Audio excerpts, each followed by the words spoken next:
For a while now, I've been surviving in the same Minecraft hardcore world, specifically 2,000 days, which means we have survived yet another 1,000 days. If you missed it, I already uploaded a compilation of this entire series already put together for the first 1,000 days. But in this video, we're going to be checking out every single video from day 1,000 to day 2,000. And I compiled them all together for you guys to enjoy. Starting off with the brand new Minecraft 1.20 update, where they added camels. So we decided to make a camel paradise. But before I could even get into building a camel sanctuary paradise amazing temple thing, I gotta go to a desert to then be able to find a camel. And unfortunately, the closest desert is it's not very close to me, which definitely sucks. So I had the bright idea of, why don't I just bring a desert to me, and then I can like cover up one of these islands with sand or something, and then put the camel paradise there. I gotta bring a lot of sand and the camels to me, which, like I said, it's kind of far. There we go. Now we're at the desert. Now this is pretty much the only desert that I actually know of in my world. It's not very big. It's kind of small. Size isn't what matters. All right, it's got a lot of sand, but this is pretty much just where I've been farming most of my sand, and also where I will continue to farm my sand. So let's do that. Wait a second, why am I even shoveling all this? I remember now, I have TNT inside my purse, which last time I started getting a bunch of sand, I started using TNT because the comment section keeps saying to use it because it's way faster and way better and you get more sand. And honestly, I started believing in it. It's probably also because I just like the chaos. Ah, yes, shoveling. So primitive. Now, technically, I will also be needing a lot of sandstone as well for this project. And good thing that we are also near a Badlands biome. There's one right here, and then there's another one somewhere out that way. Because if I'm going to be building a camel sanctuary paradise place, we're going to have to use like kind of sandy colors and stuff like that to, you know, make it look pretty.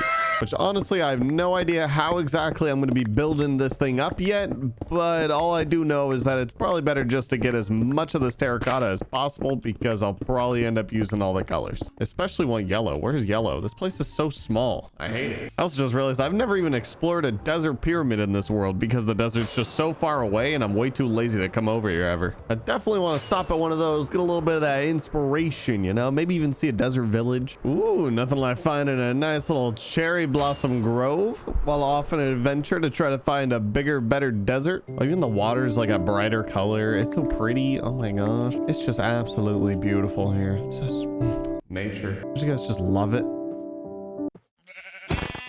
Thank you. Oh, here we go. Bigger, better Badlands is what we do find, though. But you already know this is gonna be attached to a desert as well. That's usually how it always goes. Oh, what are the odds? Just on cue. The desert. Ooh, and a village. Here we go. Hello, every camel. We got a camel. All right, boys. We're awesome now. Oh, yeah, that's right. I need a saddle, don't I? Ah, frick. That's something I don't have in my purse. So that's not good. Maybe I can manage to find one somewhere in one of these villager houses. Oh, he's chilling out. Oh my gosh. Yeah, nah. Camels are sick. That was a good addition to Minecraft.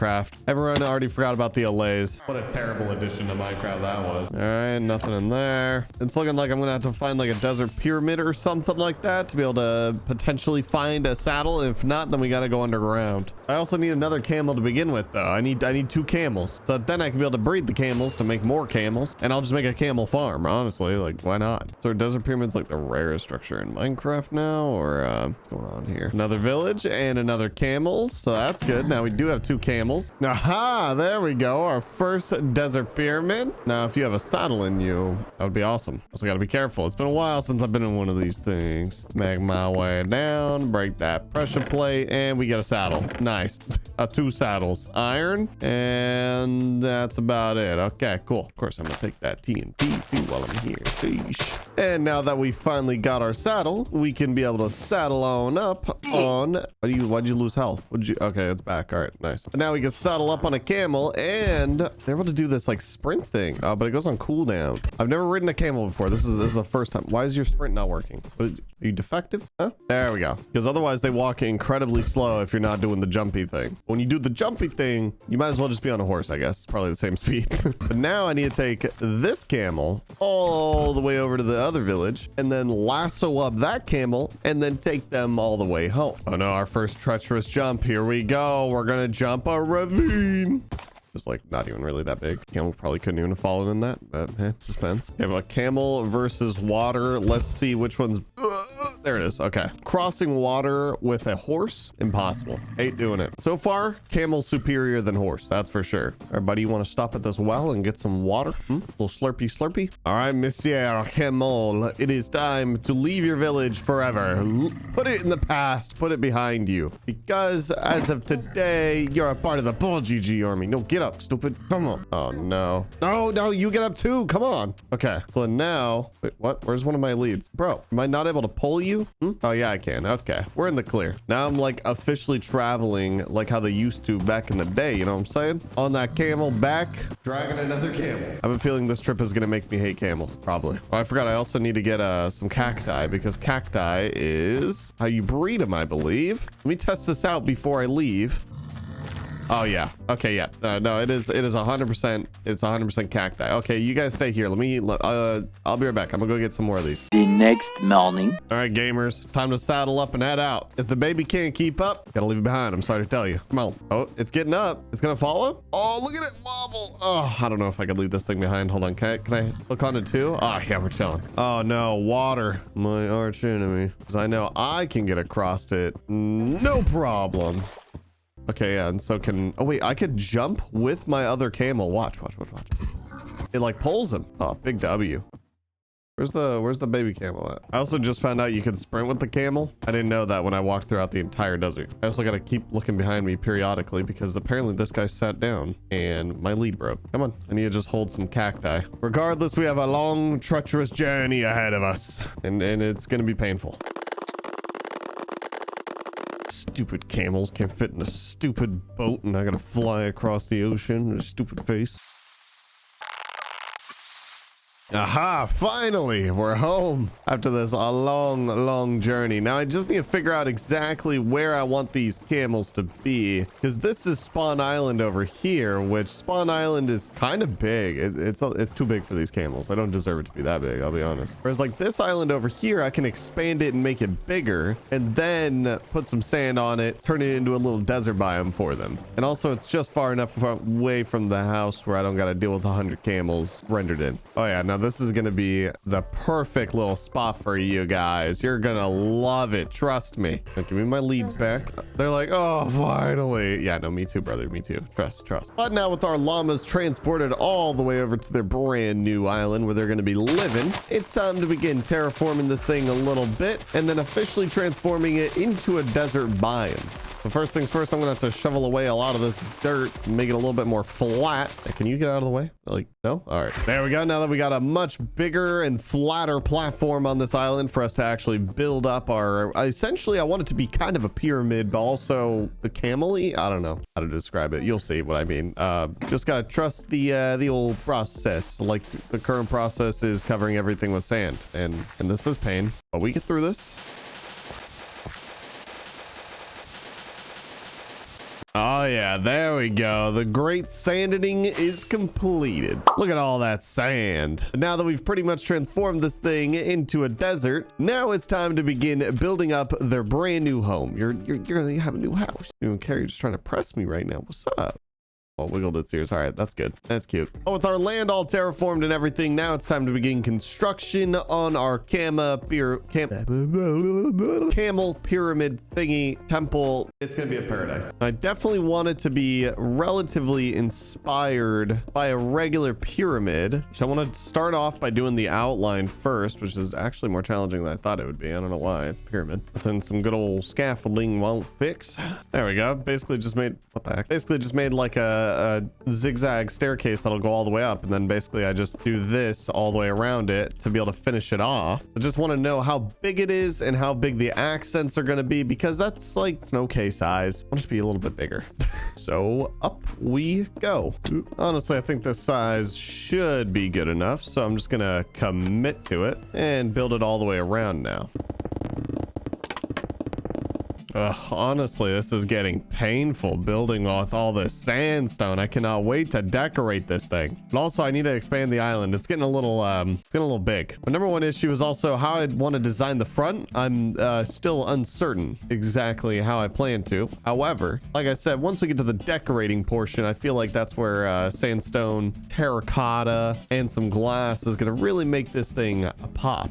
Basically, my goal is to try to make like a desert pyramid that got a big upgrade, you know, like a facelift essentially is what I'm hoping to do here, which I'm definitely already getting those vibes, which because what I'm going to do is put on some like custom pillar designs going up this. Gonna add some cool designs right here. I plan on building maybe a camel head instead of, you know, like there's like the sphinxes and stuff like that, except I still gotta keep going around this thing. The pyramid still needs to be more pyramidy. There we go. Now we kind of got the face of this thing going. I definitely need to add that color though. Need that terracotta in this thing. But I also kind of mapped out the sides now, so we got a good vibe going with these. I'm gonna add some color going up this as well. But now it's got not like a super sharp pyramid look, you know, because if you just do just a straight up pyramid, no texture or like any depth to it, then it just kind of looks like a giant, you know, cupcake roof, which if you're an OG of my channel, you would know I'm a professional at making a cupcake roof. But we moved beyond that and we're making some textured walls and stuff. All right.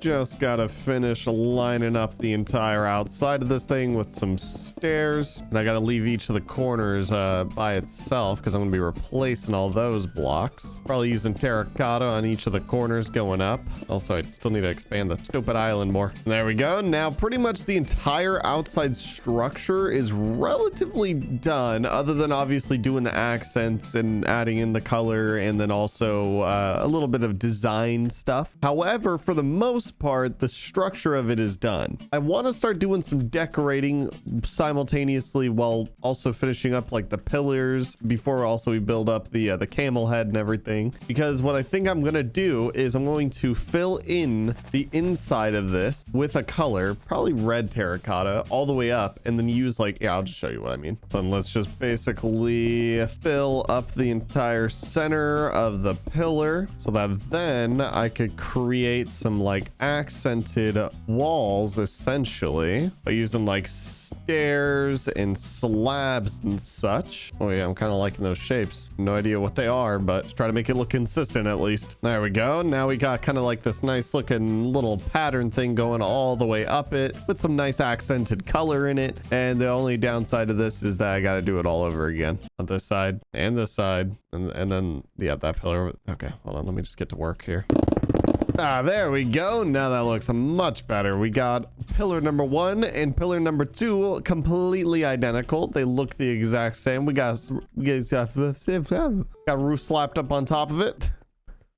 Now, lastly, before we get to building up our camel head, what I do need to do is basically create some sort of design in this thing. I'm going to do it out of orange, just have a contrasting color, which I guess that works. It's a T. No, it's a pyramid is what it is. Yeah, there you go. That looks like a pyramid. And then what I wanted to do was replace every corner on the way down. See how this looks. A little bit of experimenting. That way there's a bit more color. What I might do actually is make it attach all the way around like so. Yeah, that's looking pretty schwanky. Or maybe it's not actually. It kind of got rid of the design aspect, and yeah, I need to get rid of this. This doesn't work. Corners are staying though. I'll still do all the corners. Now for the last one though, instead of making a design here, what I'm going to do is drill right into it. We're going to make a doorway for our camels. Why so high up in the pyramid, you're asking?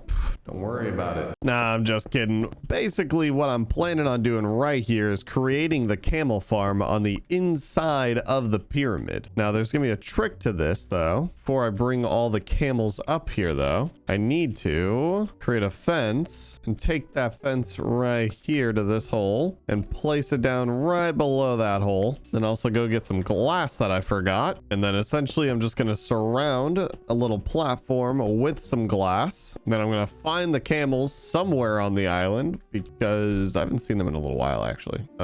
See one. He knows I'm on my... Oh, there they go. Hold on, let me build you guys up a staircase. I'm gonna grab camel number 1 and also camel number 2. And hopefully... Wait, what? Camel number 2? Come on now. Come on, bro. Honestly, camels, they just like me for real, though. They're mad lazy. All right, come on up. And... Okay, I need to get you guys in here. Please, come here. Yes. Progress. Progress. You. There we go. I'll tie you up, too. How about that? Then you come on over. You do the same. Yep. And I'm gonna tie you up too and push you in. Can you... Oh my god, I fell. Please just cooperate with me. I would appreciate it, camel. Come on. You know you could fit. I know you could fit. That's for sure. I just gotta maybe wait until that one lays down. Maybe that'll do it. There we go. Now that you laid down, now we're chilling. And then essentially, here, let me just jump in there, get my leads. All I need to do is break all those blocks that they're standing on. Bada bing, bada boom, bam, boom, boom. Because they're a little too thick. They can't really fall through. But you know what can fall through is a baby camel. So they're gonna breed it up. There we go. And now a camel falls right... Wait, where did it land? Hello? Oh, it landed on my my scaffolding. I'm sorry, buddy. There you go. And also that's a very violent landing. Maybe I should probably decorate, right? Make it a paradise like I promised. And then we got our camelier instead of a chandelier. Now, if I'm going to be making this a nice little oasis in here, first things first, I'm probably going to be fixing the lighting in here because I hate these dark spots. It's driving me insane. I only wish I had Optifine on 1.20. I'm gonna add kind of like little dangly lights throughout with some sandstone walls. There we go. Now it's looking a little bit more illuminated in here and the shadows are a little bit more consistent. Next thing that I do want to do is I need to add like a little pond. I mean, this is supposed to be an oasis, right? So I need some sort of pond right here so that 1, all the babies will land in it, and 2, it's an oasis that just needs water. Let's be honest. Besides, camels, they drink a lot of water, right? That's supposed to be a fun fact about them. Phew, I drink a lot of water. Maybe I'm actually just a camel. They get tired, they sit down. Look at that. That's me. You just like me for real. There we go. Now I just need to add a bit more like greenery in here as well. Grab probably some of the sugar cane. Plant some of this down along the side here. Also place down a fence right here. Slap a little lantern on top of it to illuminate the water. Yeah, they shouldn't be hitting that. That's fine. I'm just now realizing how big this thing is. Getting rid of the torches, making it dark again. Either way, let's also place down a couple of cacti here and there because they love those things. Even though I hate them, they're stupid. And lastly, what I do want to do is also grab a decent bit of grass blocks so that then I could at least bring in a little bit more greenery in here. It's just so sandy, you know? Like I know it's supposed to be a desert, but there we go. Now it's feeling a little bit more peaceful, a little bit more tranquil. I do need some lily pads. I haven't been to a swamp in about a fortnight. Regardless, I do also need these camels to start making more camels. I also want to keep calling them llamas. I've probably called them llamas like 7 times in this video and just not known it. There we go. Now they're gonna make another baby, and a baby bada bing bada boom down there. He's just like, wow, that was exhausting. Something about the babies though, they don't want to leave the parents like at all. And now for the last bit of decorations, what I do want to do is build up the camel head to, you know, signify that this is a camel pyramid. Let me just try to shape it out without, you know, making it look that ugly. Yeah, there you go. Now that's gonna be the mouth and the nose. I need to get a good look at one of these things. Look at me, boy. We smiling. I didn't know they smiled. Ah, that's actually really cute. Ah, dang it, Minecraft. Ah, you got me. All right, camels are cool. Camels are really cool. So that means I gotta wrap that smile all the way around the sides. Basically just fill in the rest of this with yellow terracotta. And then I need to expand the outside of their head, where this will be where its brain is. Of course, can't forget about their little floppy ears as well. Okay, then maybe we do forget about the ears. It kind of looks dopey. All right, here, we'll just put them flat on the side. There we go. It's coming along. And we got a camel just chilling out front now because one of them finally grew up. But for the eyes, I figured that we could use some black concrete along with a little bit of the old gray.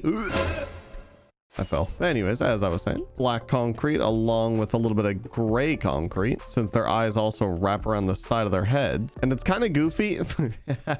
Okay, maybe I make the eyeball like a 4 block. Nah, it's too big. It's gotta be goofy. I mean, they do got little pea-ball eyes. That's the thing, is that their eyeballs are really tiny. I mean, look at him. Got little eyeballs. He wiggles his ears. That's pretty much it, though. And we put our little mascot on top, and I'm vibing. They got their nice little paradise sanctuary to be able to grow up in and live live in forever. And essentially all I really need to do is just keep breeding up more and more and more of them, and they're gonna just keep popping out, and they'll never be able to leave the island because they're way too lazy. I mean, look at these guys. They're never gonna leave the island. There's gonna be popping out babies like that, and then they're gonna grow up and wander the island. Honestly, I'd live on this island too. It's pretty peaceful. Regardless though, with the camel head completed, that is our camel pyramid, which means now we can move on to our next project of the new 1.20 content, which is getting the rarest armor trim in the game. First hurdle that we gotta get over is that I need to discover some new lands that we haven't been to yet that'll actually be updated to 1.20, and then I'm able to find an ancient city that has a chance of spawning in the new armor trim. Like I said, this ain't just any old armor trim. This is the rarest, potentially the rarest thing that you could get in Minecraft, actually. Well, I think a pink sheep is like 0.5%, or is it 5%? Because if it's 5%, that's way more frequent than getting this armor trim.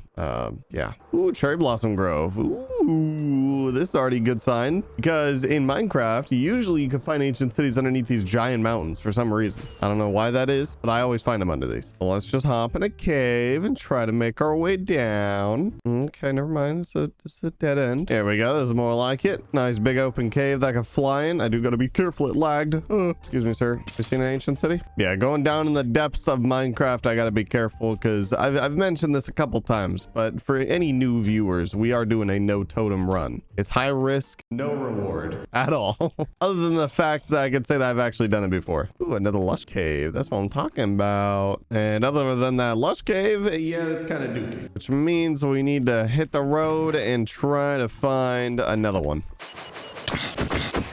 Finally, here we go. Now we got ourselves an ancient city, which means the real challenge actually begins. I need to try to find a stupid little shard trim thing. All I need is one though. That's all it takes. All you need is one. But I gotta loot every single chest, and there's a 1% chance that I could be able to even find this thing. So I'm gonna literally just, yeah, rip through all the... What is that? Why does the potion of regeneration look so dark now? It changed it. I don't like change. One good thing though is that there are a lot of chests in this. It's just the bad thing is that, yeah, having to deal with the shriekers going off all the time, and you know, dealing with the big boss spawning in. Which, now that I'm realizing it, it took me a while to even find this ancient city, and there's a pretty good chance that this ancient city won't even have it, and I'll have to go find another one. But alas, we keep hunting. 2 enchanted golden apples. Holy crap, in one chest? That was actually really cool. Uh-oh. We're going this way. Oh no, we're up to 3 wardens now. That's not good. Okay, 4 wardens now. Okay, maybe we just leave. Pretty much searched, I would say, every chest that I've found in here, and so far 4 enchanted golden apples, which is really good, obviously. However, we're not here for the golden apples as enchanted as they are, so we must be on our way to the next ancient city. And here is ancient city number 2, where we got to start searching up a bunch of chests and also spawn in. Oh, all right, that was very quick. Not in this one either. Okay, and we are moving. I can't wait to spawn in a bunch of wardens. Oh, and that thing's already screaming. Okay, 6. Got another chest, and nothing in here either. Okay. Oh, there he is. He's literally right there. Okay. We just gotta stay calm, cool, and collected and away from that. Oh, there's diamonds up there. Oh, yeah. I do have Swift Sneak. I'm so much faster, and I totally forgot about this. But it doesn't change the fact that I do have to open up chests, and chests are very noisy. We got a chest right there, and a chest over here. So let's see what this one is. Nothing good. Okay, what's in this one? Enchanted golden apple. 2 of them. We'll take it, and nothing else. Okay, we're moving. This is terrifying, to say the least. Oh, more diamonds. I'll take these, because we will actually be needing diamonds later after we collect our prize from this place, which it's not looking like we're gonna get anything good. And more enchanted golden apples, no armor trim. Can we also talk about how I'm already at 8 enchanted golden apples? Hello? They made them way too easy to find in this place. Oh, wait a second. Literally a spawner in this wall. Now I'm a little curious. Okay, it sounds like a zombie spawner. Come on in. Come on down. Coming out. I just got a potato and a carrot back to back. I'm talking about, that's the luck I'm looking for, except the chest are boo-boo. Now let's try our luck with some more of these chests, and nothing. Here goes another one. Oh gosh, this is pain. 3:28 a.m. And with ancient city number 2 being a bust, now we are on to ancient city number 3. Now hopefully this one will go much better, but we'll see. Don't really have my hopes up, but I am... There's no way. That was such a cringy reaction, I'll be honest, but there's no way that I actually just find it first chest in the third one. That's actually really good. There's supposed to be a 1% chance of finding this thing in an entire ancient city. I mean, granted, we are, you know, 3 ancient cities deep now, but still. Gosh, that was such a nice feeling, actually, to actually find this thing, because I could be opening up every single one of these things all over again. Which actually, I'm curious as to how lucky we can get. So I'm going to loot the rest of this thing just in case. You never know, because now the next steps to this is that I got to duplicate this template, and to duplicate a template is very expensive. By expensive, I mean lots of diamonds. Ooh, which, speaking of diamonds, actually we got some right here, and oh, there we go. Luckily though, we do got fortunes, so getting diamonds shouldn't be too big of a deal. But if I'm not mistaken, it's about 6 diamonds or so. I'll pop the recipe up on screen, but it's a lot of diamonds to be able to duplicate this thing, and obviously I need it for each one of my pieces of armor, so head, chest, pants, and booties. Okay, you know what, I thought it'd be cool to try to find another one here and see like how lucky we could really get. I'm over it. I want to leave. I want to go home. I'm done with this place. Ooh, ah, ooh, ah. Okay, we're fine. And since we are already mad deep in the ground, I might as well just commit to actually mining some diamonds while I'm down here. Ooh, and I should get gold as well, because this is gonna, like I said, be a very, very expensive set of armor. It's gonna require some diamonds, some gold, some netherite armor. But chill, guys, chill. Everybody's shooting at me. Chill. Here we go. Some more diamonds.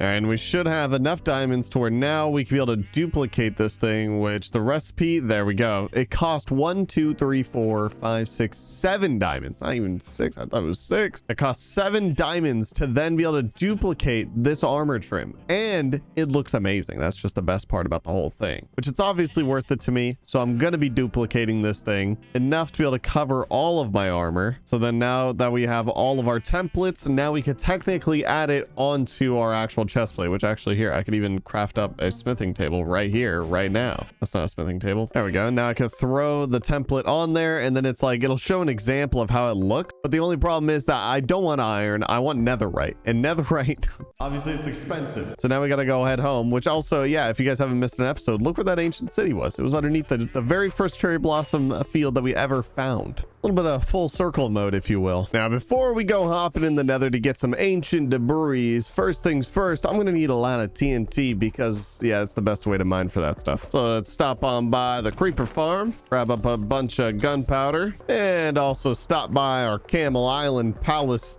Paradise thing that we built in the last episode. If you guys missed this, it's quite amazing. Let's grab some sand and craft up some TNT. And now we're prepared to hop on into the nether and finally, what? Oh my gosh, we got a bee in here. Why are there so many zombie piglins? Oh, this is confusion. What are you doing in here? Anyways, moving on. We're gonna have to find a nice little spot to mine down because I haven't mined for ancient debris in a really long time, and I don't remember where I did it last time. So we're making a new spot.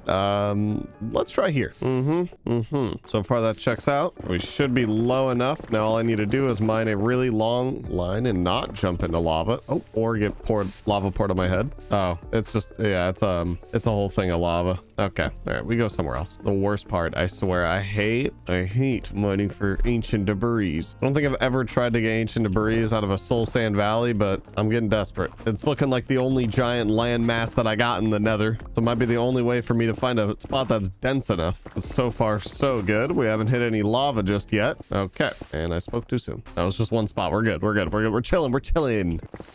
Okay, maybe this is just a cutoff point. All right, maybe I start drilling holes sideways and we'll be good. Stupid nether, triggering me. And now I've officially drilled a handful of testing holes here, which shouldn't use up too much TNT, because like I said, there's something in me right now that's like in disbelief that I can get ancient debris out of a soul sand valley. I don't know why. I feel like I can't. Comment down below, is this possible? Well, I guess we're also gonna find out, but comment down below for the algorithm. How about that? So I'm gonna plop down a bunch of TNT real quick.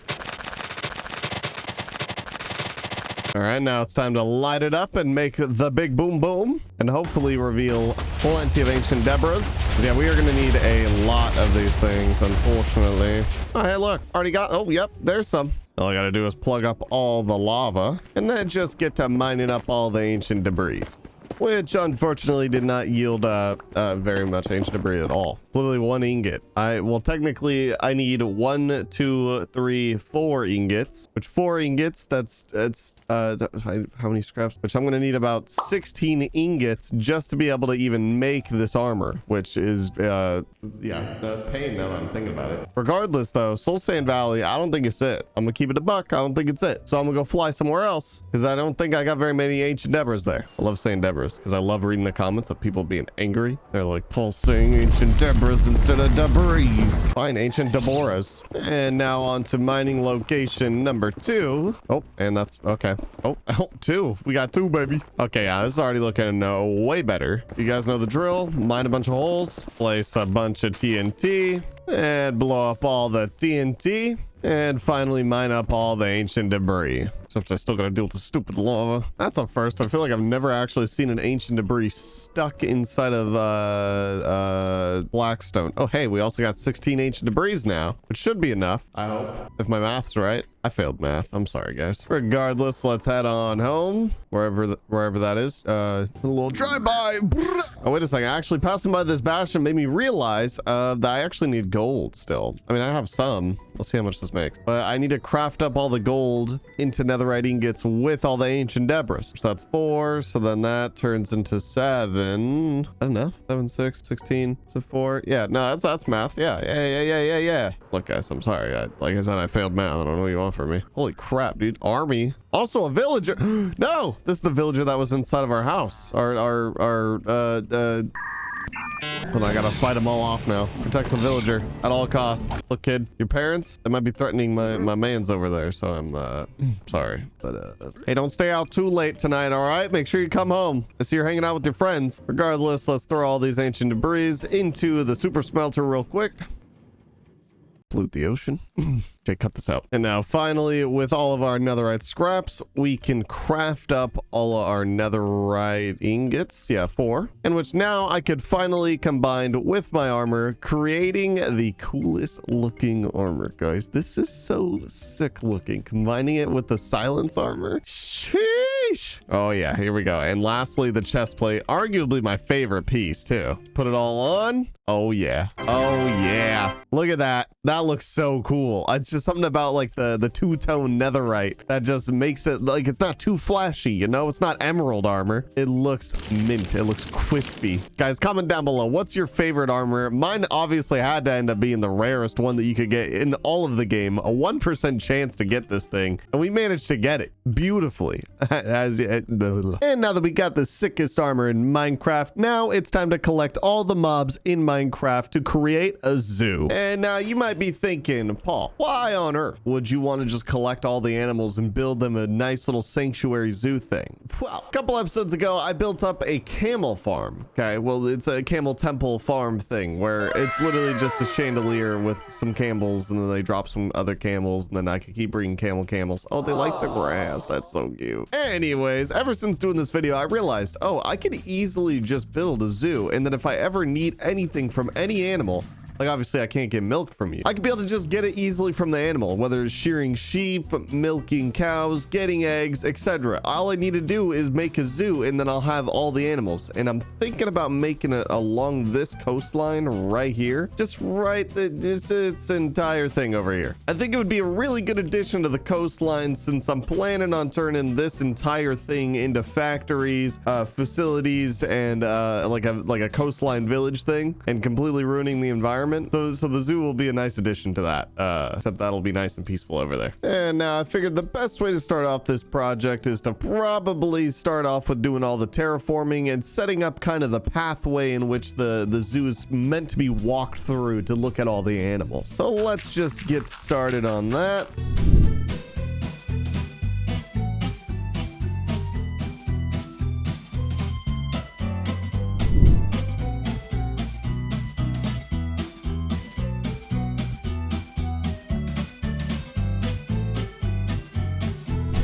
Now with everything pretty much completely mapped out and terraformed, we kind of get a good idea of how I'm going to be making up all of the different little chamber animal pens.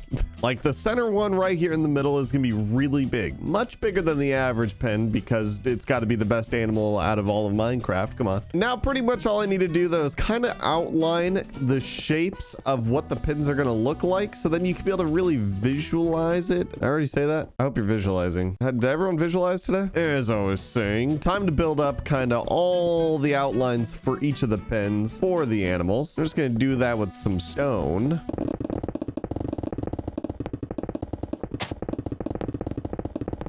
And finally, with some of the pens outlined, you can really see how big this thing's gonna get. I'm also not sure how many I need. I do know that it's gonna be a lot, like probably like 30 something. I'm just using the Minecraft wiki, so if I miss an animal, comment down below, let me know, and let's blame the wiki, hashtag not Paul's fault. With the pens outlined, now it's time to begin actually gathering up all the different animals. And I do mean animals and not mobs, so no zombies, no creepers, stuff like that. But if you guys do want to see that as a video where I make an entire mob zoo, then comment down below, let me know, smash that like button, let me know you enjoyed this video. But with most of the pens all outlined and everything, now it's time to start gathering up some of the animals, starting off with the plains biome animals, since we are technically in a plains biome. Like, look at that horse. He's easy pickings. Come on, horse. You're going to a new pen. And you know what? Here, I'll grab you a friend as well. How about we get another horse? Oh, and a chimkin. We're going to need one of those. See, plains biome animals are definitely going to be the easiest. But then it's going to start getting much more challenging as we get started on going to the harder biomes and stuff. Wait, we lost chimkin. Obviously, the chicken's got to be in a smaller pen because we got some big pens. We got some little pens. Chickens don't need much room. Let's untie you, untie you. Horses, you get this big open range, all right? Now, don't take it for granted. I don't know why this guy's in here. I would take his llamas, but they're just going to despawn. But we do need llamas. All right, Mr. Chimkin, you get this tiny little pen right here. Which I also just realized, actually, I need windows. I wanted to line up all the pens with windows, and I completely forgot about that. So hold on. I'll be right back, guys. Let me get some glass. There we go. And now I can easily just outline like the horse pen, just like so. Now, with the horse pen, I'm a little bit lucky because it goes down one block. But with any other pen, like for example, this chicken one, I need to go up 2 blocks in glass. Because otherwise they're going to be able to jump out. And we ain't letting... Wait a second, that chicken's escaping. Enjoy your freedom while it lasts, Chimkin. Because it's short-lived. Now get back in there. Get... There we go. All right, after lining this entire thing, I think it's gonna look better if I just use blocks of glass. I hate the corners sticking out, and it's like if I used a block, then I could just literally sit right on top, and it's just gonna look way better. Honestly, we're just gonna swap this out for blocks. There we go. Now that does actually look much better. But also, I had the realization that my boy got some leads on him. Give me them. So now I got 2 more leads for dragging animals into their pen. Because I still got to move the piggy pig over here. Put him next to the chimkin. You can be over here. This one's just a little bit small. Get in here. Now all that's left is just some cows for the plains biome, and then we should be good to go, which I believe there was some moomers right over yonder. Oh, actually there's donkeys. Hello, why is there donkeys? I feel like donkeys aren't normally in plains. I'll take another chicken also and another pig. I'll try to get 2 animals per pen so that way they're not lonely. Yeah, I'm the best zookeeper there is. What can I say? I'm a nice guy. All right, the donk is gonna go right over yonder. Come on in, champ. Enjoy your new home. And Chimkin, let's just drop you on in here. Just like so. And same goes to you, Mr. Pig. Now back to getting a cow, which I just saw one right here. There we go. But there's 2. Let's grab you, and let's grab you, and let's just put you guys in this pen right here next to the start. Since you guys are moo-moos, and you'll be pretty useful for some milk. Whenever I need them, I'll just jump right in. And I plan on decorating each and every single one of these pens once we finish getting all the animals. And that should pretty much be it for... Oh no, I'm missing sheep. I'm a fool. I forgot that sheep even exists. Come here, sheepers. I got a home for you. There we go. Sheepers accomplished. So now we should be good to go on all the plains animals. Now, next animal on the list, and it's going to be one that might be a little bit painful to get, is going to be the panda, because I want to put the panda right in the middle because he's got to have the biggest room because pandas are awesome. Also because decorating it and stuff like that, I want to make this one look good. Now, pandas are in jungle biome. Direction was that again? I already don't remember actually. So we're gonna go this way. I think this is the right way.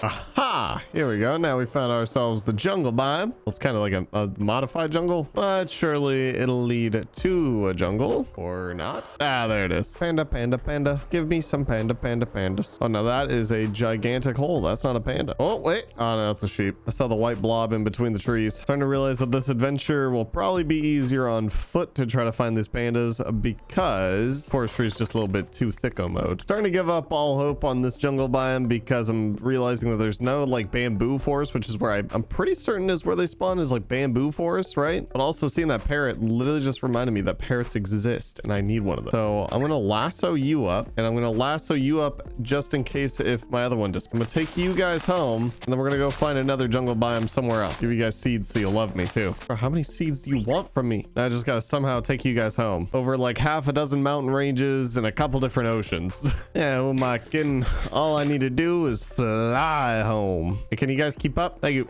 Oh my gosh, that's kind of scaring me. They're lagging behind. Well, we should be good to go. Ooh, and I actually just found a whole lot more jungle on the way home too. Now for the parrot's pen. Please don't blow up my birds I just traveled thousands of miles with, please. Don't.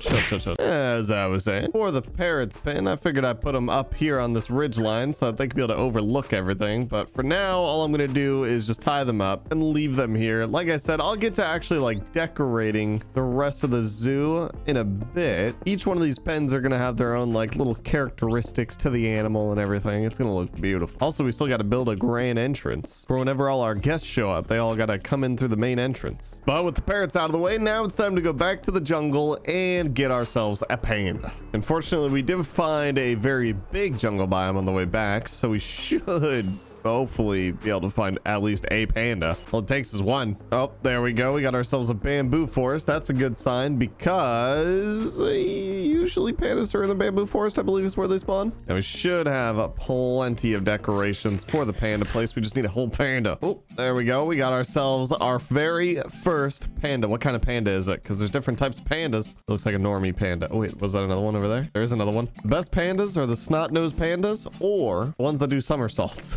which it looks like these are neither. Is there another one? Actually, you know, here, I'm just gonna take whatever panda I can get, honestly. Are you telling me I can't put you on a lead? So you're telling me I have depression? That's all right. That's all right, because we'll just load them up in the brown pearl and we'll set sail to the 7 seas. Because luckily the water does attach to the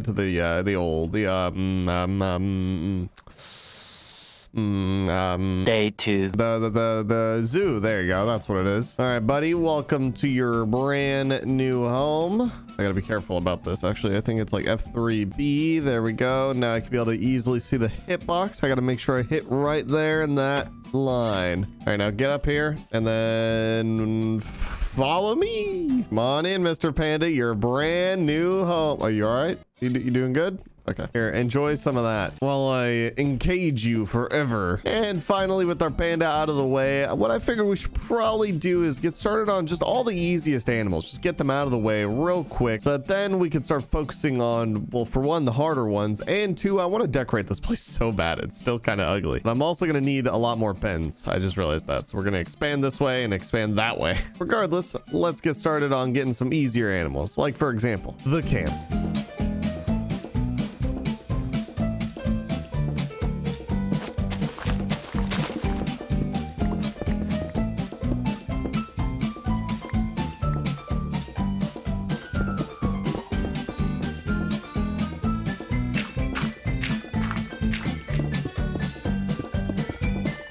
And now, after much time, we've pretty much filled in almost every single one of these animal pens. Like, we're talking, I got them goats. Got ourselves one polar bear because if I had got any more than one, I'd probably want to die. We got ourselves the mule, the alpaca. We got pigs. We got some mommy milkers over here. We pretty much have every single animal except for two. There are two animals missing in this entire animal pen. Oh, and then also the bat that despawned twice, and then I learned that I need to start name tagging things. I also learned that when I built the aquarium where we have our axolotls in their own little fish tank because they murder everything, and then in here is supposed to be squids. There you go. I see a squid leg up there. Yeah, there we go. I had to give these guys name tags. Stupid squid, and then there should be stupid glow squid also somewhere in here. Looks like some animals you just can't keep tied down because is the glow squid I gave a name tag to. And regardless, as I said, minus the ones I already gathered and are still disappearing and triggering me, we are still missing 2 animals that I do need to get for this. And that is a sniffer, which I'm going to put right here because I completely forgot sniffers were even in the game because they're so new and I've never even gone and gotten one. But I also need a mushroom, which I'm going to put right here next to the mommy milkers. And now technically I could look for both of those at the same time because both are going to be found scouring the ocean.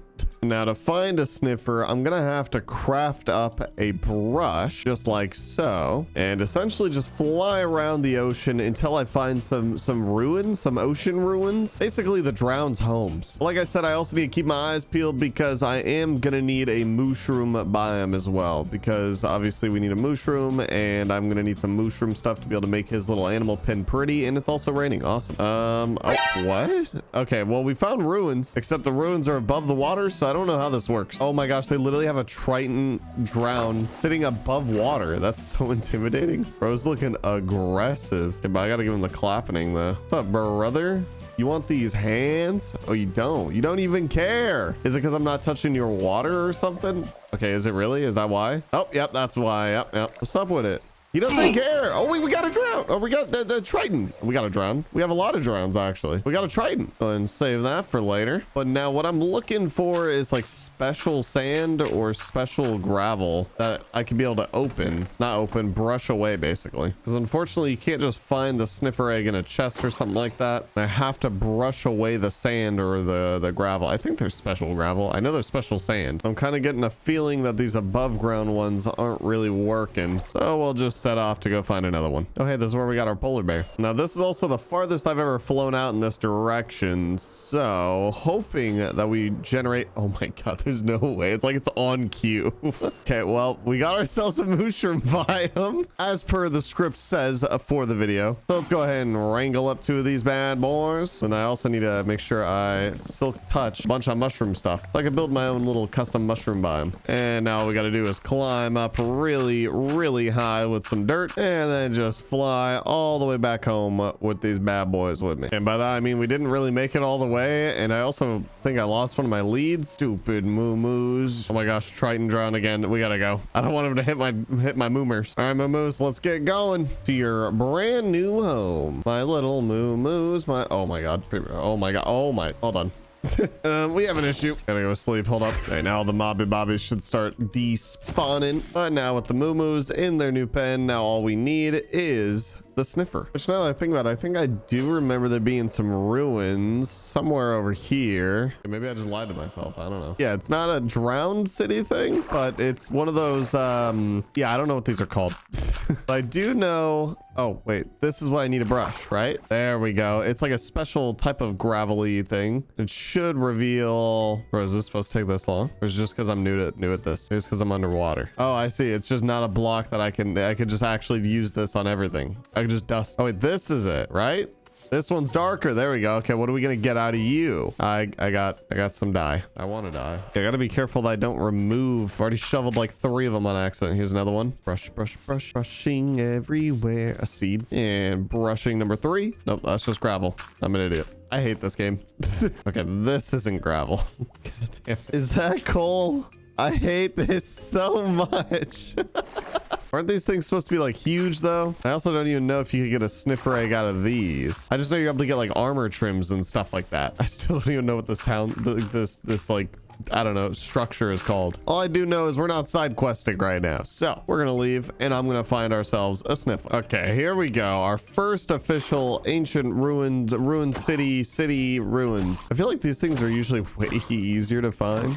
I guess when I'm not looking for them, that is. So now let's find that special sand. If it even has it. It doesn't look like it does. All right, our first one is clearly a bust. Aha, here's another one though. How's it going, boss? I just want to take a look around if you don't mind. So if I was special little sand, where would I be? Now, while I'm down here, I'm also having the actual realization here that I may have already discovered, I guess this one like flew over it in 1.19. If that's the case, then I'm sad. I'll never remember where I've been in like 1.19, you know, like I'm just gonna have to to fly really far out and then try to find one of these stupid things. Because if it's not generating that new 1.20 stuff, then it's not going to have those sussy blocks. Yo, this is a whole... What the heck, dude? This is a city. Or are you guys hiding them sussy blocks? Aha, here we go. It only took about 17 different freaking ruins to get through. But, and we get an emerald. That was our first sussy block. Is there more than one in every ruin? I sure hope so. That's not appearing to be that way. Oh, yes. Okay, here we go. We got more. At least now I know that I'm far enough away from home that I'm going to be getting the right ruins I need. And it's not looking like we're getting what we came here for, though. Okay, one more. And it's a shard. That's pretty cool. Now I can make a pot with it. It's called the angler pot. Okay, so I assume that's like a fishing rod. And it's looking like we're out of sussy blocks, so we're on to the next one. But now, at least, like I said, I know how far I am. And ruins number 2 then has the sussy block. So far, just emeralds. So what's the lore behind the sniffer? Why is it in the ocean? And why is this the only way that I can get it? And why am I upset about it? Really glad that I saved hardest for last. Okay, more emeralds and more coal. And ooh, I got excited for a second there, but it's just another pottery shard. But this one, and that is, what is that, wheat? God dang it, I just broke one of them. Another pottery shard. I'm gonna have so many of these dang things. The variety of things that I could get out of this is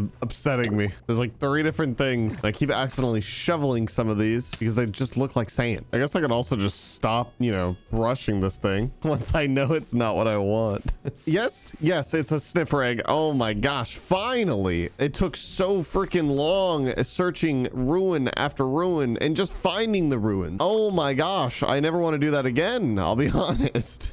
But now we could finally complete the zoo. Now for the sniffer egg, we could technically just set it down and then it'll hatch, but it'll take like 45 minutes. But apparently from what I've read online is if you set it down on a moss block, it'll hatch in like 10 minutes, which is obviously way faster. So why wouldn't I do that? We're gonna see. However, now it's time to begin decorating the entire thing. I mean, we already got a line out the door over here. These guys are waiting to check out the zoo. I know it. I know. Trust me. I'm gonna let you in, but not yet, because we got to finish up. Like I said, we got to decorate these animal pens, and then also I want to wall in this entire thing. And now for decorating it, obviously I want to, like I said, I want to start with this panda one. I feel like I can make the panda one look really cool. Now for the panda one, I want to start off by creating a nice little peaceful pond. There we go. That should be good. I also got to make sure that I plant down a handful of these things just kind of all over the place, just to make it look like, you know, you got some bushes. So I just realized I gotta make sure that he can't escape. Technically, pandas are like 4 blocks wide, so this is already too close. So let's see. Can you get out, champ? I didn't think so, stupid. Anyways, also gonna want to plant down a very dense amount of bamboo. And now waiting for the bamboo to grow, I'm gonna build him up a tiny little house over here. Just so you know, on those rainy days, he's got somewhere to go. I want to mix in a little bit of color because the whole thing's gonna be kind of out of quartz. Like how he's just like hanging out over here. He's like, this thing's sick. And lastly, I want to build up kind of like a little torii gate right in front of the pond. And now technically, I mean, torii gates are like Japanese, pandas are Chinese. However, there's pandas in Japan. I mean, come on. Anyways, I feel like it'll look like a nice schnazzy vibe though. Yeah, there we go. Now it's looking pretty schnazzy. Honestly, it's feeling very peaceful in here, isn't it, little panda? All it needs really is just a decent bit more bamboo to really kind of fill in this dead space. But with the panda pen out of the way, now we can get started on the sheepers. And now the sheepers and the cows and probably the horse. Oh wait, our sniffer's hatched. I forgot all about you, champ.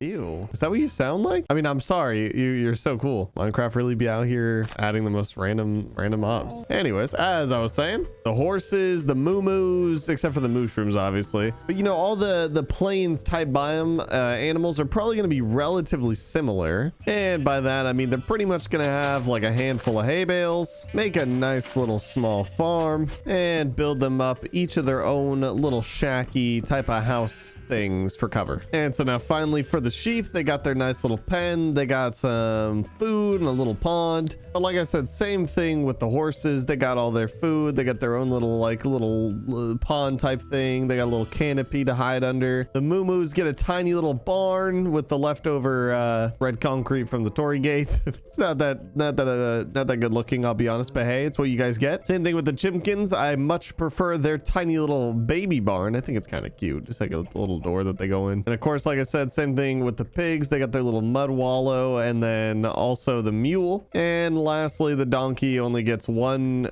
piece of food and the smallest canopy because, well, I'll be honest, donkeys are my least favorite out of all these.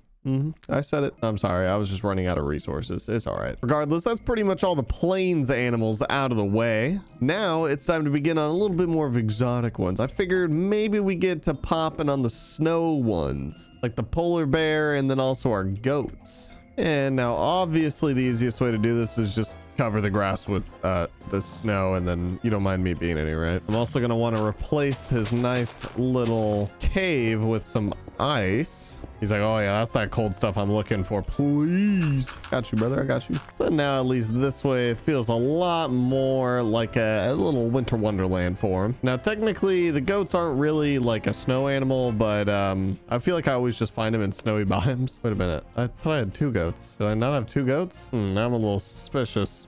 Oh my, I knew it. I didn't fully close in the goat pen. I thought for sure he wasn't going to be able to get out. These things really do got hot. See, now after I do your little goat pen, I'm going to have to close the roof on this thing because clearly I cannot trust you. Now get in there. Come on. Come on. Yeah, yoink. There we go. Ah! Oh my gosh, dude. Oh, that scared me. Okay. Chill. Oh, bro. No! Oh my god, dude, he just keeps doing it. Bro's aggressive. He's mad. That's fine. You know what? Fine. Your pen's just gonna be dumb and half done. I'm not even gonna finish the whole thing. Stop. Keeps looking at me. You know what? That's all you get. That's all you get. I'm done with you. Keeps following me around and staring at me. I'm gonna just close this thing up so that they can never escape again. And now next up, I figured we'd work on the mushroom biome, which is pretty plain and simple. Let's replace all this grass with some mycelium. Which now that I place it down, I really hope it spreads because I didn't bring enough of it. We'll see. I'll just replace all this with dirt and we'll see if it spreads. Oh, it does. I just saw a spot. Nice. Perfect. Beautiful. Amazing. Thank you guys. And of course we got to build them up some tiny little mushrooms. Yeah, look at them. They're like, wow, this thing's like home. I'm like, I know. Bringing the home to you. There we go. Now that's feeling nice. And then usually it's always in the water. Yeah, besides these guys just need some water, honestly. There we go. Mushroom biome looking pretty snazzy and also just really cute, I'll be honest. Next project that I want to work on, we got Chimkin in here. I was gonna say the wolves and then also the fox are both gonna be kind of spruce themed. I feel like that just kind of works, you know. I feel like I always see wolves in the spruce biome, foxes obviously in the spruce biome. Let's build them up just some tiny little baby spruce trees, and then also plant down a couple of ferns, even though they're very green in this biome. Honestly, nothing too special. Yeah, next up I figured the frog enclosure, because these guys were the most annoying because I had to just keep building the wall higher and higher, and then I was like, okay, I'm just gonna put a roof on it. Like, they just kept jumping out of the stupid pen every time that I would drag them back in it. My biggest curiosity is if I could even grow one of these in here. I think they're gonna just be too big. Yeah. All right, well, say hello to mud, because that's all you guys are gonna get is a whole lot of mud. I also did get mangrove roots, but I feel like they just don't hit the same, you know. I could kind of build out a little bit of a tree root system with these though. Make it feel like home for them. Of course, give them their nice little pond. There we go. It doesn't look too snazzy. Got a nice little pond, got the roots, got the vines. Yeah, it looks good. I think they'll like it. Next up, Mr. Camel.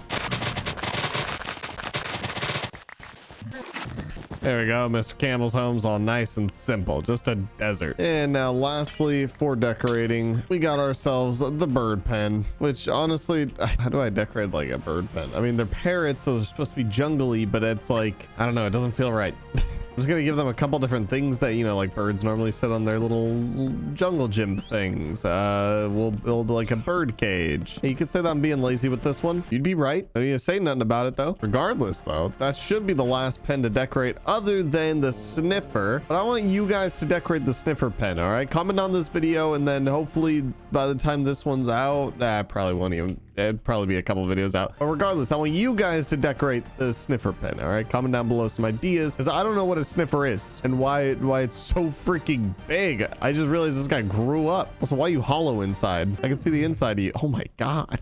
Now, last thing that I need to do to the zoo is pretty much just wall it in and build a sign. And walling it in is going to consist of a ton of stone brick.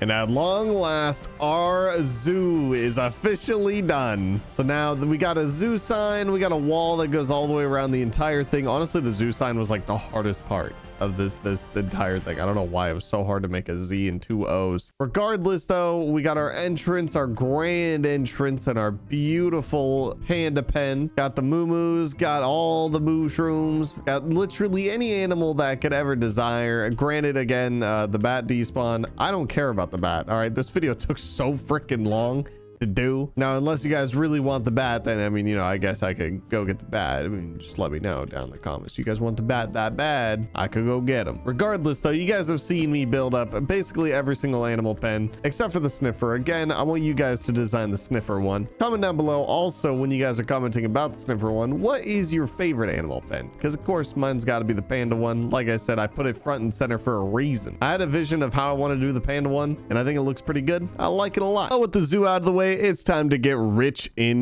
Minecraft. I'm talking about an emerald farm. Now, there's going to be 2 really important things for building up one of these farms. Specifically, you need a raid tower, which luckily we actually have one. And it's in the shape of a beautiful PaulGG shaker cup, guys. Did you know I'm partnered with G Fuel? I have my own shaker cup, guys. You can get it on the website. Link down in the description. Use code PaulGG at checkout. Anyways, you need a raid tower, which I transformed one of those raid towers into a shaker cup. So we still do have obviously a raid tower and, you know, pillagers, right? Thank you. The next important thing on the list for this farm is essentially just a place where it's just water. Just a lot of water. Which, hey, look, there's a lot of water. Now, I'm kind of building a lot of stuff around here. So I'm going to want to go a little bit further out. Not too far. Oh, wow. Look, more water. Perfect. It's got to essentially just be 70 blocks away or so from land so that then, you know, the raid won't be able to spawn on land and stuff like that. So over there should be fine. And since we know that we have a raid tower and we know where we're going to be building this thing, now the only other thing is to really gather up a lot of resources. By a lot of resources, it's actually just a whole lot of stone. Now, I don't want this thing to be too ugly, so I'm definitely going to use a silk touch pick on the cobblestone generator. Then I can just farm up tons and tons of regular stone, turn it into stone brick, and then we won't have an eyesore floating above. So we won't have an eyesore floating above the ocean. I gotta sit here for a couple hours.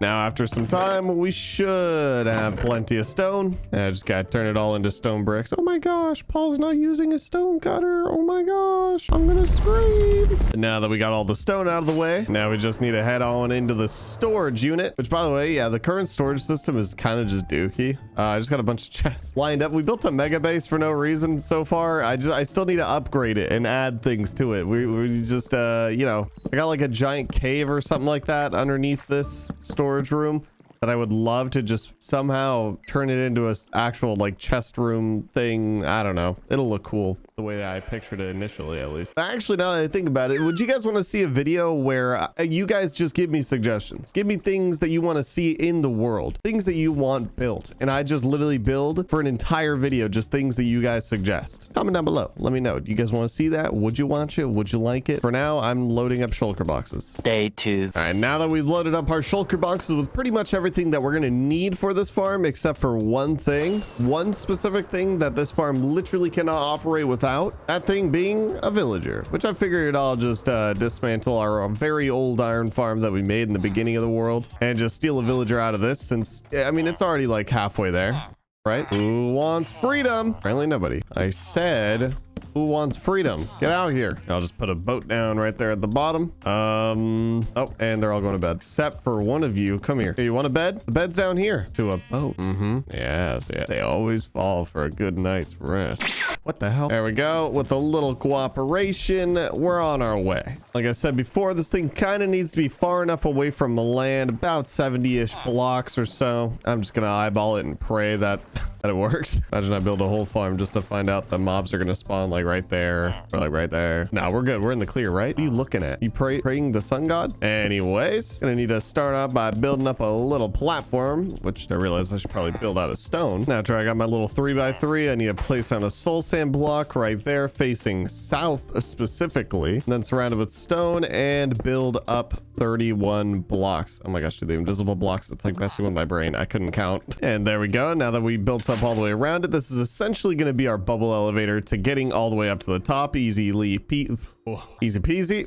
Except I'm going to need a whole lot of kelp. Isn't kelp like one of the best fuel sources? I need to make like a really good like fuel source farm or something like that. Guys, comment down below some farms that I could do for this, because I have a super smelter that like it's only ever half full of fuel, and like it's just triggering me at all times. This thing, I try to smelt down glass and it just always stops like right here because I could just never get enough fuel to fill it all the way up. But like kelp is really good, isn't it? You guys are the big brains, you let me know. Regardless, let me just fill this whole thing in with kelp and then just bust it down, and there we go. We should have a bubble elevator fully functional. But now with that all finished up, now construction begins up here where I need to place a block right here to the west, place a chest on top of it, and build up all that. Fill that in with water. Wait, no, is that right? Yeah, that's right. Wait, except I realized I was supposed to do bubble elevator like last, because this is gonna go up another 100 blocks. I'm an idiot. Now I just gotta build up 2 blocks all the way around these.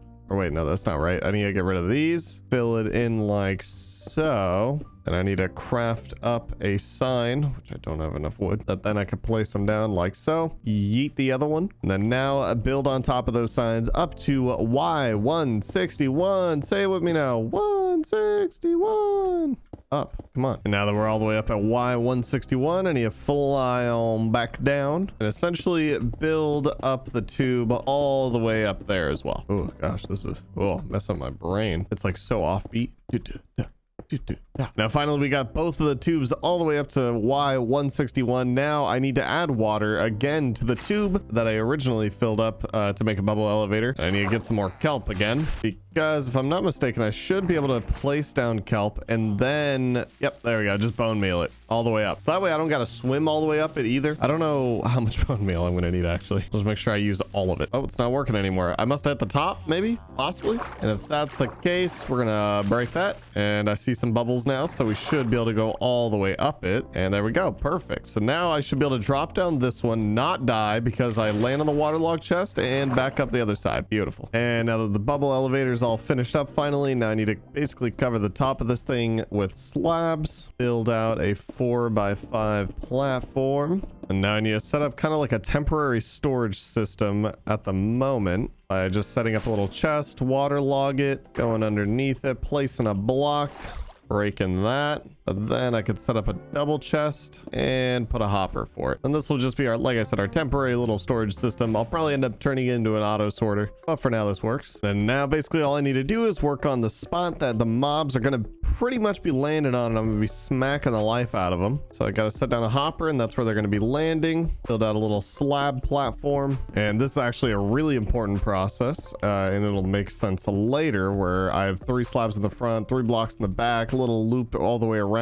it. And same thing with placing down 3 slabs along the sides right here. Be careful. There we go. And then we got to put a bunch of boats on them. 11 boats might be a little bit too much, but hey, you know, we committed. Uzi what's it's drop down, and then they start spawning a bunch of vexes. Then at least this way we'll have some protection, because then the vexes will likely just try to fly out, and then they're just gonna get stuck on all the boats and get stuck in the boat, and then eventually just despawn. And I also need to place down a bunch of trapdoors all the way around it, including above the boats, because guess what? More boats, everybody. Yep, I hate vexes. Say it with me now. They are the worst. Well, actually, hold on. I need to break this, because I gotta put a little ring around this, and then I gotta place down the boat. I had to make sure I got enough room for that, and the boats weren't gonna be blocking me. And now that we got a little bit of storage set up, and we also got protection for the vexes, now it's time to begin building up the final tube that's gonna go up to the platform that all the mobs are gonna be spawning on, up at Y level 189. And now that we got our tube all set up, essentially this tube will be what funnels mobs all the way down to where we're gonna be slaying them.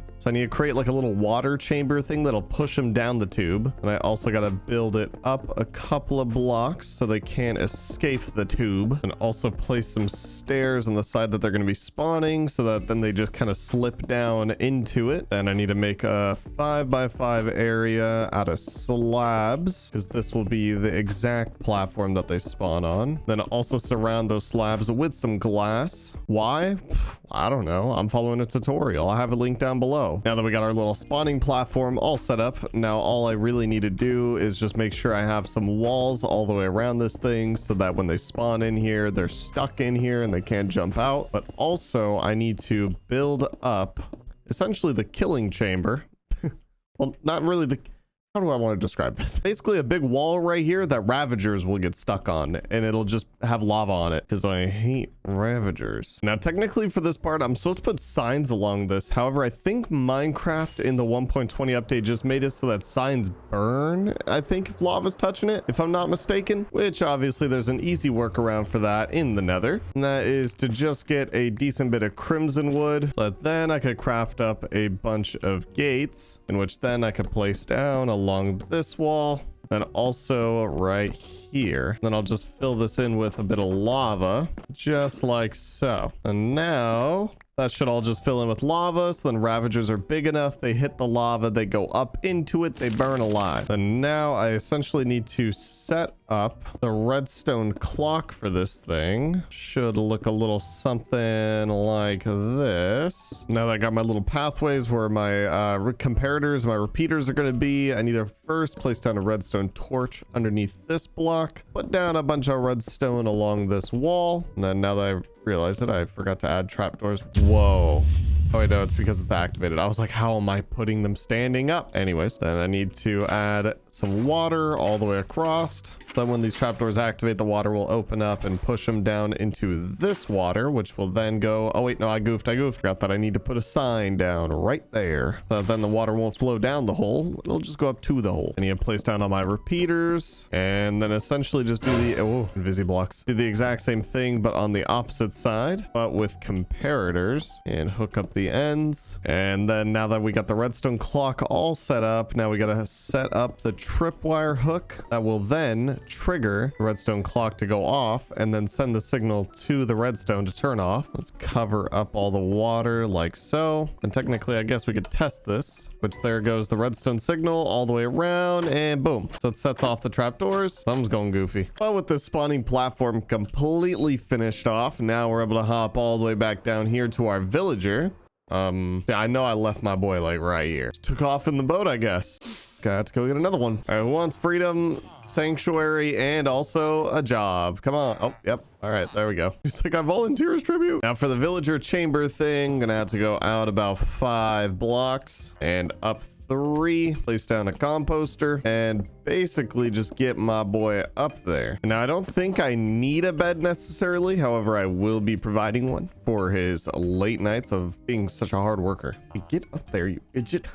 There we go. And now he's taking that job, so we're just gonna kind of close him in after I give him his bed. And would you look at that, he's all stuck in his little chamber. And now technically this farm should be fully functional and all finished, so I need to make sure I give it a little bit of a test before I start modifying it a little bit. Gotta make sure 100% works. Now all we need to do is find a bannerman, which whole lot of pillagers, but no bannerman. Take me to your leader. Where is he? Is he inside? No. Okay, I'll just start giving him the clapping until eventually he'll spawn or something. I don't know. Jeez, there's so many of them. What the heck? There we go. Now, oh, we got 2 bannermans. That's all right. I only need 1 of you guys, so give me that. Now that we got a bad omen, now we can fly on over to the farm. But I gotta be careful because I realized that, like, technically I have an underwater village right there, so I need to make sure I fly over the giant creeper to get to the raid farm. Where all I should need to do is just pull up right here. It triggers a raid. This is also the first raid in this entire world, by the way. I just realized that. Then we float all the way to the top. And also I modified this a little bit by adding a chest so then I could just kind of like peek right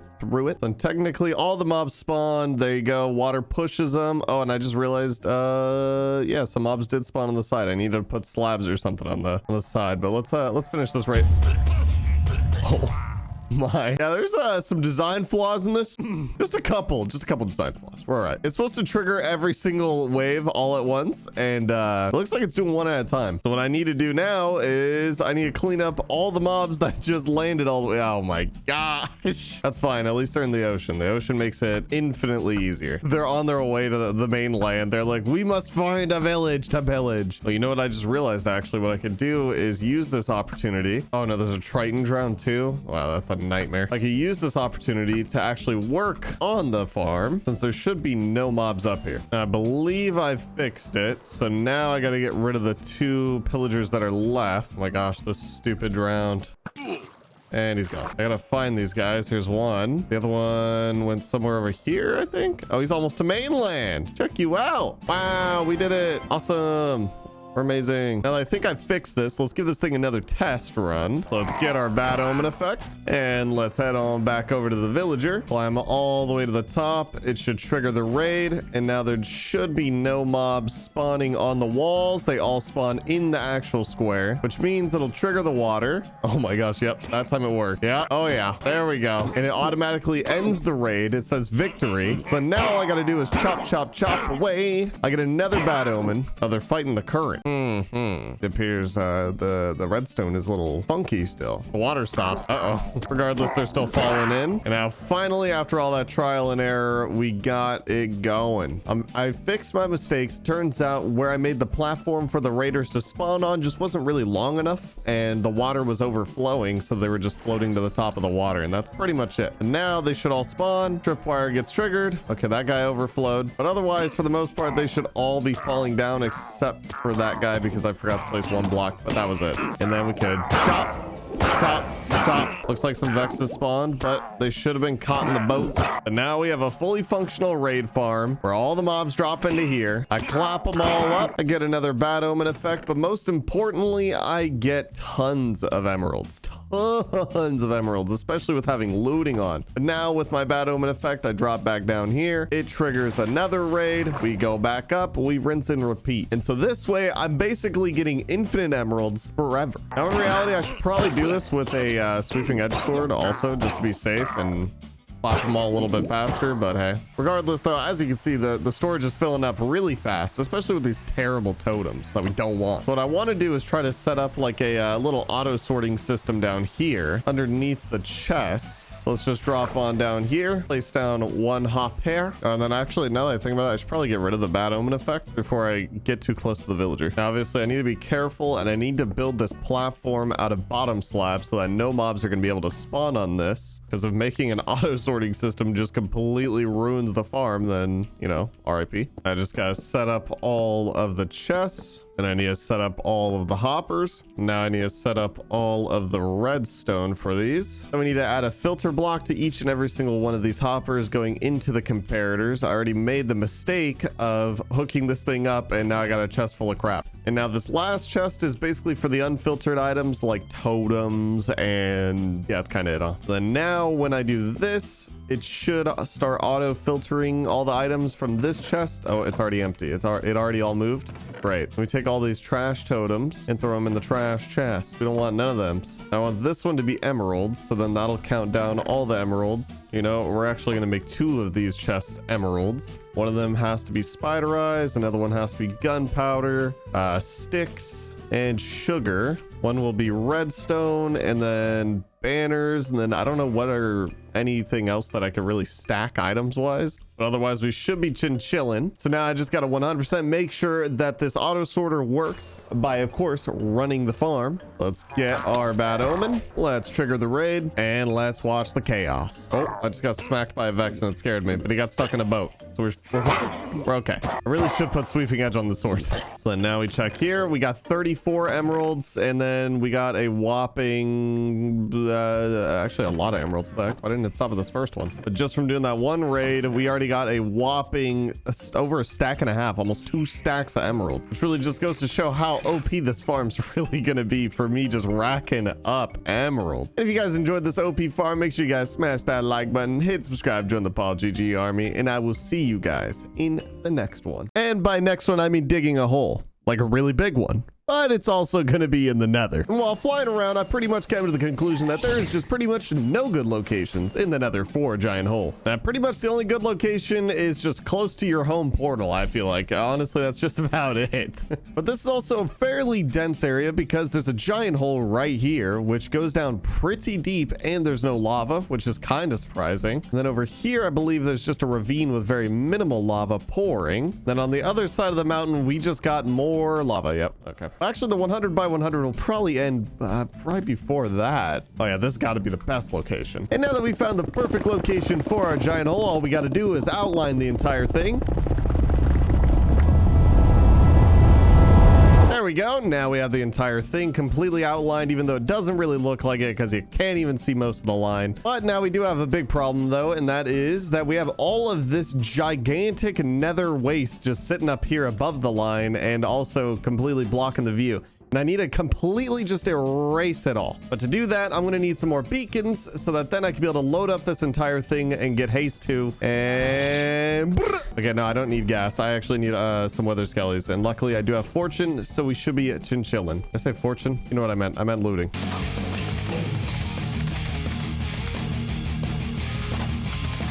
There we go. First skull. W. Oh, there we go. We got our third skull. Oh my. Oh, four. Whoa. We got back-to-back skulls. Hello? Okay, let's make sure we don't die here. But what the heck is that? What are the odds of getting back-to-back skulls? I got 4 now. So, I mean, I'll take it. I'm not going to complain. That's just some crazy odds. But now that we got all the wither skulls, it's time to cheese the wizard. Now it's time to cheese the wizard. She's the wither boss underneath the end portal. Oh yeah, you're stuck. Can't fight back. That really sucks, doesn't it? There we go. Now we collect our reward and we craft up the last beacon that we're gonna need. I'm also gonna need to grab all my other beacons I got laying around the world so that then I can be able to have 4 different beacons inside the 100 by 100, and I can always have haste. And now the last thing we need to do is just sit at the raid farm for a hot minute real quick, just to be able to get enough emeralds to be able to make up an emerald beacon specifically for flexing purposes. You know, I could have just gotten iron. We already have a bunch of iron beacons, so figured we'd do this instead, huh? Besides, we just built this handy dandy raid farm in our last video. If you guys haven't seen that, link down in the description. And now with all the emeralds out of the way, it is time to set up all of the beacons that we're going to need for this project.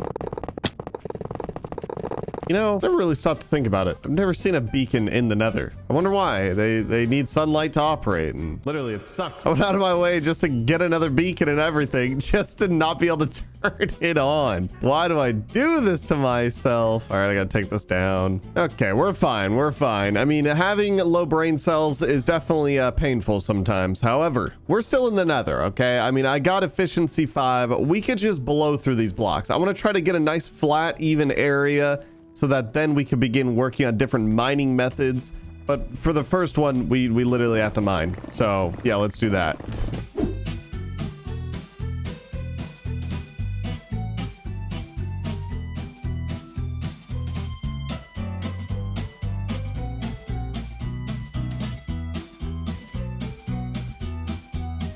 And finally, much time later, we got this thing down to a very satisfying, smooth level, other than, well, this corner over here, which has a giant hole, and then also the other side, which has, like I said, pretty much got it down to a nice smooth level. One major oversight while doing this is there's a roof in the nether, but I'm going to leave that to future Paul to deal with because we're mining down in this video. We're going down to bedrock. And now that we've pretty much gotten it to a point that in reality, I could just typewriter this all the way back and forth in a way, all the way down to bedrock. I mean, granted, that'll be very painful and take forever, just like how this already took forever to get to this point. Well, it's kind of satisfying. Hold on. Okay, anyways, back to what I was saying. We're going to change up the mining methods here. But first things first, we're making our millionth stop at the Enderman farm to heal up our pickaxe. And now with that out of the way, now we're going to make our way over to the giant creeper farm so that we could load up 2 shulker boxes of gunpowder and also shovel up tons and tons of sand so that then I could craft up a ridiculous amount of TNT. And now that we got tons of TNT, very much like when you mine for ancient debris, as we like to say on this channel, I'm gonna create kind of like a tunnel system that'll serpentine back and forth all the way along this. And I have like a couple blocks above me because TNT goes boom all the way around. How many blocks? 2 blocks? Yeah, we could go a little bit deeper. And then essentially I'm just gonna serpentine back and forth with a bunch of tunnels, just like we mine for ancient debris in this game. However, we're mining to bedrock. And I'm gonna see how much boom boom this is gonna do, because obviously TNT blows up a lot of netherrack. And now the obvious thing would be to make TNT dupers. However, I wanted to see how far we could really get without having to use TNT dupers, you know? Oh my gosh, we got our first ancient debris while mining. I just really like process the fact that we're gonna be getting a lot of ancient debris as we go down. I would imagine in a 100 by 100 area, we should be getting a whole lot. But now with all of the holes drilled, and now we got to place down all of our TNT. So I don't fall in a hole walking backwards like this. What's gonna happen? I already know what it is. Uh-oh. I'm hearing explosions. Oh, no, it's still going. Okay, we gotta get we got a bit of an exit right here. Oh, yeah, was it the gas? Relax, buddy. I'm about to have the whole world attacking me in a second here. Okay, hold on. So this is a sample of, wow, actually, that TNT did a lot. It also revealed a whole lot of lava, dude. Oh my gosh, I hate lava. Okay, this was actually a really good test, okay? Now, this helps me visualize how I probably should just do TNT dupers. Hey, look, more ancient debris. Don't mind if I do. But I was nowhere near even done placing down all the TNT. We were pretty much 3.5 stacks in. Got about halfway through this entire 100 by 100 area. And yeah, clearly it's just not going to work out this way. So what we're going to have to do is, first of all, finish placing down the last couple rows of TNT so that then we could drop this thing down actually pretty significantly. So that then when I'm doing the TNT duper machines, they won't be able to like blow themselves up or blow out the outline or anything like that. So let's see, where did it leave off? Oh yeah, no, I'm stupid. I could just, yeah, it's right there. Now, finally, with the rest of the tunnel, what are you freaking out about? Now that the rest of the tunnels are all filled in with TNT, it's time to just light it up, bada bing, bada boom, and just watch all of the chaos. Hey, relax. I'm trying to watch something here. Ow. Oh, no, I knew it. I knew this was going to happen. I knew I was going to hit. Oh, my. Okay. All right, relax. Boys. I just got to give them some time. Give them some space. I'm sure they'll forgive me because these boys don't even care. Okay, it looks like they're already chilling. Now all I really got to do is just kind of clean this up so that when I bring in the TNT dupers, the TNT dupers aren't going to be blowing it themselves up or blowing up each other, and instead dropping TNT all the way down to that level. Ooh, it looks like we got some untouched TNT. Don't mind if I do. All right, now we're looking good. We've got everything brought down, a lot of blocks. I've also gotten rid of most of the lava because the fact that if the TNT just lands in the lava, I think it's kind of like water, where if it just hits it, it just doesn't do anything. Speaking of TNT though, now it is time to begin building our TNT flying duping machines, which honestly should be a piece of cake. Fortunately, these are not very challenging to build. It just requires a few very specific pieces. By that I mean a whole lot of observers and slime more than anything. So I got an observer facing the repeater, observer facing outward, place a slime block right there, a piston right there, a slime block on the piston, and another piston right there. Now this is the flying machine, if I'm not mistaken. It's been a little while. So this thing's gonna go kachuga all the way to the other end. But now we need to add the TNT portions. Now this is technically a two-way flying machine, so there's gonna be TNT pouring out both sides of this thing when it's flying that way and when it's flying back. So then now I added on this little section right here of slime blocks with a wall, and then I need to put a detector rail right there. Grab my coral fans because I need to put coral fan right there. It should die. Oh, there it goes. And I basically just need to do the exact same thing on the opposite side when I'm having scaffolding when I never use it. And now that should be our TNT flying machine. Now we'll see by giving this an actual test to make sure that it's working. There.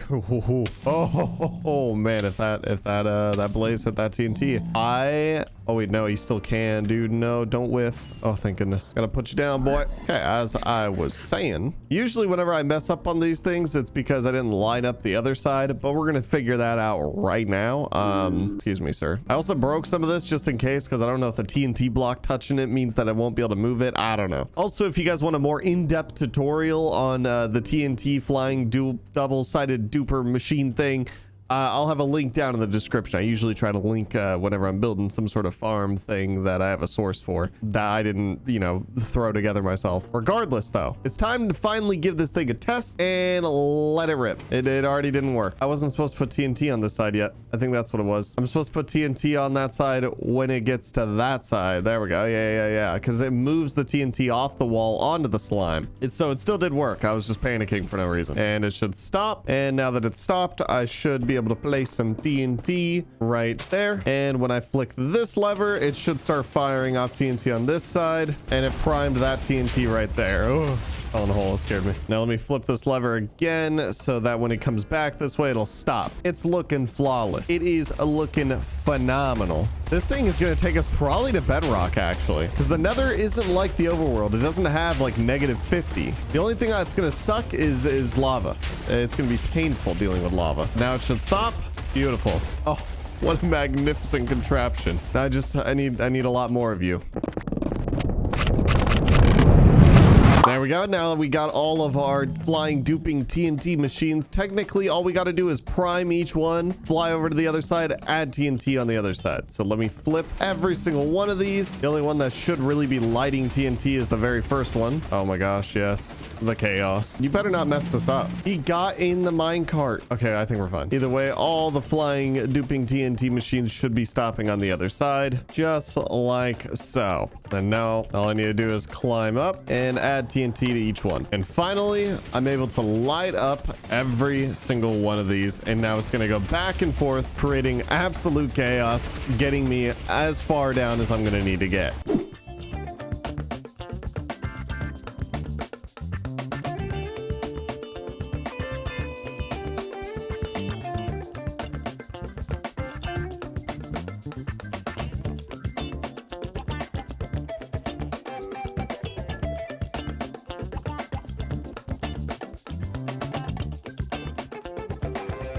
Now that the TNTing is complete, as you can see, it's a nightmare. Just a ridiculous amount of lava everywhere. But good news, good news. The TNT duping machines will take us to bedrock because it already has. As you can see right there, bedrock, baby. Because right there, there's just like no lava.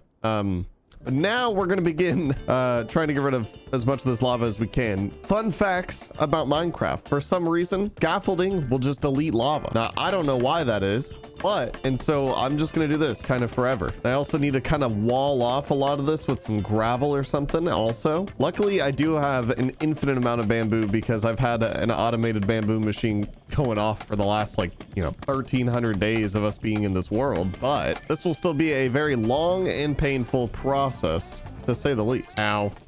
Yeah, then there's also that. I think I have fire rest potions because this otherwise would be impossible. If you guys have been watching me for a while, I've been complaining that I want Minecraft to add like lava sponges because I think one, that'd be very creative, and two, would make for some really cool builds.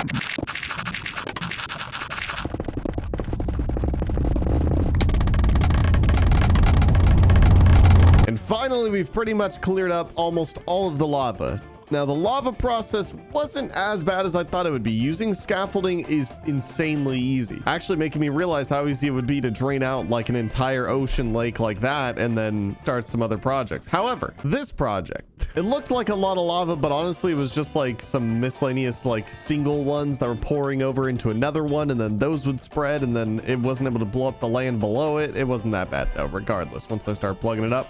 Other than this lava lake thing right here was terrible, but that was all. But you know the drill. Now that all that lava's out of the way, now we got to flip back on all of our TNT dupers, and I already know that's going to destroy the wall over there and make my life pain. I'll just have to put down gravel again and then, you know, clean it all up and everything, because I'm going to have to go through this and clean it up regardless. This will still be the fastest way to completely emptying this thing out now that we know it goes all the way down to bedrock. Oh yeah, that's painful to know that all that's just coming right back in. However, we're going to let these things ride all the way down to bedrock, baby. Hey, what are you doing? What are you looking at? You better not have. You better not have. Okay, I didn't hit anything. Okay, we're good. Oh, look how magnificent this is turning out already. In just a few more moments, we're gonna have nothing but bedrock down there, and then I'll line up the entire walls all the way up to this outline with nothing but just netherrack and gravel, basically. All right, now this thing's looking pretty dang empty. So I'm gonna go ahead and flip off all of the dupers, and now I'm gonna just start flying around and basically picking up all these nasty blocks that the TNT just can't quite get. Oh my gosh, this feels so weird being down here. My goal is to leave nothing left except for all the ancient debris, so then we can mine those and see exactly how many we got in this entire thing, because there is a lot of these things floating around. And now this should be the last bit of blocks within this 100 by 100 area, other than of course all of the ancient debris. Like I said, I wanted to save all that for last. I didn't realize how much netherrack that gets tucked deep down inside of all this bedrock. I mean, as far as like cleaning this whole thing up, you know, I mean, whew. As of right now, we've only gotten 3 ancient debris from when we were just beginning mining our little serpentine thing earlier. So this will be 4. I have a feeling I'm going to miss some of these. Really hard to see them all.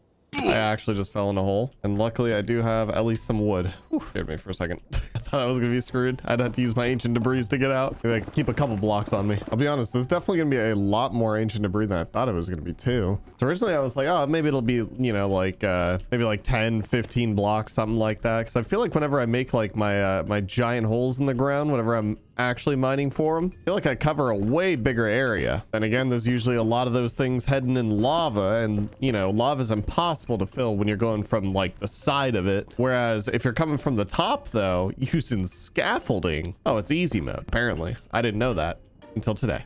And now we're officially past the 30 mark of ancient debris, and we still have quite a few to go. I mean, I guess if you ever want to build another netherite beacon, no, this probably still isn't even the fastest method. This is still terrible because 90% of the nether is usually still got a lot of lava underneath it. There's very rare times that you can be able to find a dense enough part like this, even though I still had half of it be a lava lake. And now these couple of pieces right here are going to push us up over the 50 mark. I like how it sounds like it's a lot until you smelt it all down, and then you get really sad. Basically just going to end up with enough to be able to make like another suit of armor and tools I could just like put on display or something like that. And now finally I'm done flying around collecting all of the ancient debris, and we got a whopping 59 in total out of this entire 100 by 100 area. We got 59. This entire thing is emptied except, you know, gosh, I gotta clean up the little crevices. However, it's done, and honestly, I wanted to do some projects in this thing over the next couple episodes, but I think I'm gonna need a break from nether because I'm seeing green because of all this red on my screen, and then when I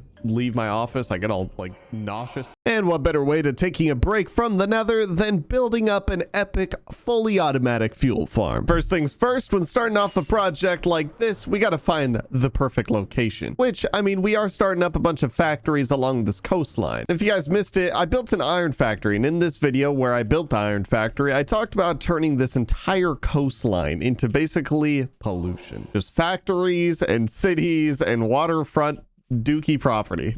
It's going to be the Minecraft revolution basically. So I plan on basically building all the factories I can, all the farms and stuff over here, turning it into a giant city of devastation. Except when you go down the coastline over here, we got a nice, pretty, beautiful zoo with all the animals in Minecraft. Also, I don't know why everyone was saying that I forgot about llamas. Like, I got llamas. I got a rabbit. He's got a little home right there. You know, it's just some animals were a lot boring than the others. Just kind of cut them out of the video, let's be honest. Regardless, though, other than the zoo, yeah, it's going to look like crap over here, and I can't wait to finish this entire coastline. So I figured the next factory we'll probably put right here. Just got to level out the land because this is like a big old slope that goes over to the other side, but honestly I'm kind of gonna make it flat. Then we do some sort of cool transition.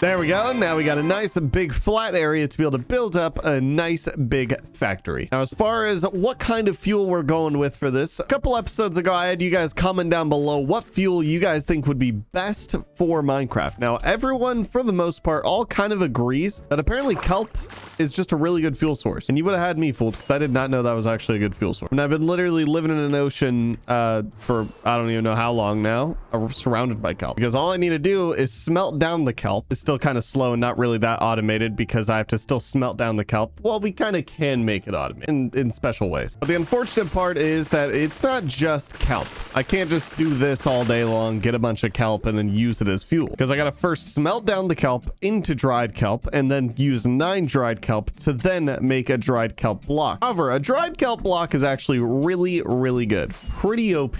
Almost comparable to a bucket of lava. So then we're technically able to automate a large portion of this farm, because I would just do bucket of lava, except buckets don't stack when they have stuff in it, and that's painful, which just kind of makes it not a practical fuel farm, I'll be honest. But with that being said, technically I'm still going to be using lava buckets to then create the dried kelp to then make the kelp blocks and make a fuel farm. So it's gonna be a long process and it sounds very confusing, but honestly it should be a piece of cake. But first things first, I gotta construct the factory. And now obviously I gotta keep to the theme. You know, I'm gonna need a lot of stone and I'm gonna need a lot of brick, which brick is kind of annoying to get. Well, technically not anymore, because we could be able to farm emeralds from our raid farm. So I could get tons of emeralds and then I could just buy bricks in our underwater village. So let's just get a bad omen, trigger a raid, and just collect a bunch of emeralds. And now I take all these emeralds into the underwater village and basically just buy up tons of brick. And now we should have all the blocks that we're gonna need for building up this factory. Like I said before, trying to keep it to the same theme. So I'm gonna start off by doing the outline of this thing with basically just stone, brick, stone, and cobblestone. Kind of doing a mix so it's got a little bit of texture to it. I'm definitely changing up the shape. It's not going to have the same shape as that one.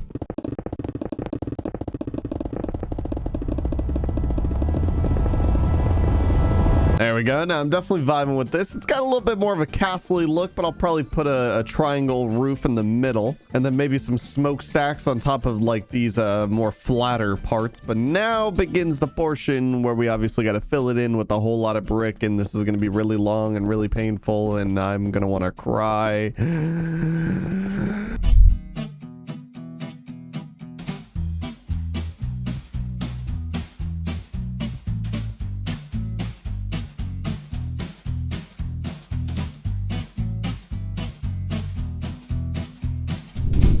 There we go. We've got like 90% of the structure already all set up. I basically just did the outline and then filled it all in with brick. We still got to do some decorating. Like I want to add some like gigantic smokestacks on each side of this. However, we pretty much got the entire inside primed and ready for construction. I mean, this should be enough room, because my goal here is have one seaweed kelp farm right here, and then one over here. The kelp's going to be getting smelted down over here, which then it'll go back to an auto smelter in the middle. At least that's what I have mapped out in my brain, which I think the first thing that we should start off with doing is probably going to be a little smelter farm where our kelp is going to be getting cooked up. So we're going to start off with a couple of chests. Oh, I just realized this needs to be like 1 block away from the wall. And I have some hoppers hooked up to it. Put some smokers on top, or some hoppers going into that, and finally some more chests on top of these. And I'll just do the exact same thing on the other side. Or my goal was to originally set up some hoppers along the back side of this, and then having like a lava drip farm right here where I could just easily scoop up some lava, add it to some chests on the back, so that these will never run out of fuel either. There we go, a little something like this. So we got this smelter zone right there and this smelter zone right here, and then basically these hoppers will connect to the actual farm itself, the kelp farm, that'll then go all the way over here and then start smelting down. Like I said, we'll fill up these chests with lava, pump it into there. However, I'm going to need a couple more hoppers. By that I mean a lot of more hoppers. Fortunately, we got some raiders moving in. Anyways, yeah, we got the iron factory right there pumping along. However, I don't have a tree farm yet, and I still got to manually go chop down a bunch of trees. So let's get to doing that real quick.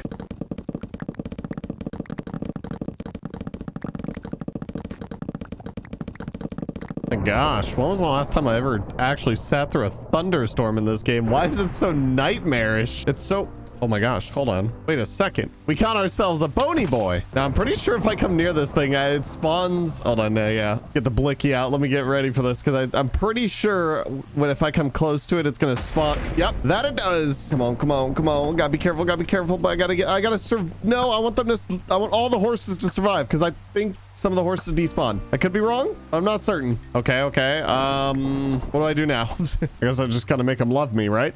Oh my gosh, this guy's on life alert. Also no health. And it looks like they haven't been eaten. Luckily, I do got a saddle on me. I just don't know if they despawn though. Do these things despawn? I thought there's only like one that survives or something like that. I don't know how this works. I've never actually kept like one of these guys. Or have I? I don't know. It's been a long time. You guys comment down below. In one of my old series, did I ever get one of these skeleton horses? He is painfully slow though, that I will say. Not to say that you're the family disappointment or anything, but you just might be. Regardless though, guys, comment down below. What's a name for this bad boy? Because how about we go with like the most liked comment, all right? Everyone suggests some stuff down below, but the most liked comment will be the name. I'm just gonna put him in the old house for now, and he can just live in here. Yeah, he should be safe in here. Shouldn't be going anywhere. Now that that side quest is out of the way, it is time to set up this farm. Now, I've never actually built a kelp farm before. However, from what I know, it's literally like building any other like sugarcane farm or like a bamboo farm where it's just basically pistons and observers. The only trick to this is that I'm gonna have to build it a little ways up because I needed to get into those hoppers. That's gonna be the only thing here, which I actually think I have a pretty good idea of how to make like an illusion for this farm, because technically the farm's not very big. It doesn't take up very much room. However, we committed to making a factory, so it's got to look at least big. My plan for this, now technically it needs to be regular pistons. However, I'm sure sticky pistons aren't going to cause any issues, and if it does, I'll just cry. And maybe that'll solve my problem. Stop facing upward. Besides, I just got done mining a 100 by 100 hole in the nether, and so I had to make a bunch of flying machines, and I used all of my slime to make the pistons. So I'm gonna put these pistons to work. And technically, all we need is the observers on top of the pistons and a little bit of redstone dust behind them, along with some stairs on top. I'm gonna make sure also that our redstone isn't gonna get flooded, because I'm gonna have to waterlog these stairs. And essentially all the kelp's gonna go on top of this dirt right here. God, I hope this works. The way that I'm envisioning it, at least, because I wanted it to look like we got two big old water chambers on each side. Here, let's just test this out. Let me get a bunch of water, and then with all the water in place, I believe I need to put like fence gates all along the front side of this. And this is mainly just for testing here, because I don't know if this is actually going to work, which I just stepped away to make a couple more gates, and it looks like it's working, except, oh, the sticky pistons grab the fence. That is infuriating. However, other than having to change out the pistons, it looks like this works. The only thing that I need to do really is just swap out this entire row right here with hoppers and take the hoppers are like 2 blocks too low because I goofed. You know what? Screw it. We're doing a bubble elevator. I just, you know, doing too many hoppers, it gets super annoying. I gotta dissect this thing again. Okay, now I think I got this thing fully figured out and mapped out. And actually, we get to see a little test. So those things just went kachuga, and then we should have some kelp landing right here. Perfect. Okay, we haven't set up the bubble elevator yet. However, let me give you the rundown on how I mapped this thing out. We got a bunch of kelp right here to kind of deceive you, to just make you think that there's a bunch of kelp. And then once I add the auto smelters, which should end at about right here, which is where we have the fences, and you see that there is no water. So the farm is kind of a lie. However, it looks cool, and that's what matters. Basically, all of the kelp that is a part of the farm will go kachuga, land down there. Then it gets taken down in a water stream all the way along there. And lastly, ending up right here, where then it'll go up a bubble elevator. So like I said, we got to set that up. We just got to add some kelpie boys right here and swim all the way down, break that, and there we go. So then now all of that will go up and into here and then into each of these hoppers, where then it'll get smelted down, cooked down, and we'll be chin-chilling. I really want to see this thing fully in action. I want to make sure that the kelp actually does make it up the bubble elevator and everything. Oh, there we go. So they just set off. Now we should have some kelp going up this any second. There we go. There it went. And and now it should end up in, yep, here, perfect, where it's going to get smelted down and turn into dry kelp. So now that we got a fully functional farm right here, now I need to put one over there. There we go. Now we got one of these farms on both sides of the room hooked up to both of the auto cookers, basically. Now, the only problem I'm really running into is that basically this hopper system only goes into one of these cookers and not really the other two. So it'll go into these two, but not these two, because that hopper goes straight down and it doesn't really work the way I thought it would. However, whatever. It should be fine because smokers are able to cook those things pretty fast. Now, next thing for this factory that I want to do is pretty much move in the actual like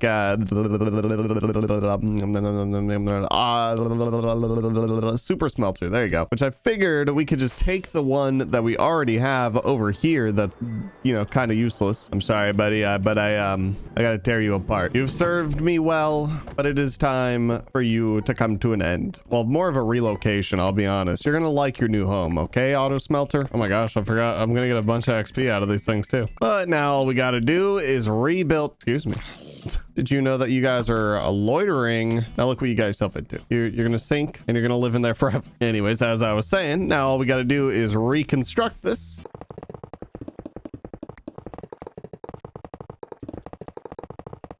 And there we go. Now we got our entire super smelter relocated over here. It's a tiny bit smaller. It's not that big of a deal, to be honest. This thing's going to be able to smelt down plenty. We'll probably need to actually expand the actual chest system right here, though. Since if I go to like smelt down tons and tons of sand, then obviously it's just going to be an absolute nightmare having just like one singular chest, which actually, now that I think about it, I need to change out all these floors. It's still all dirt and grass.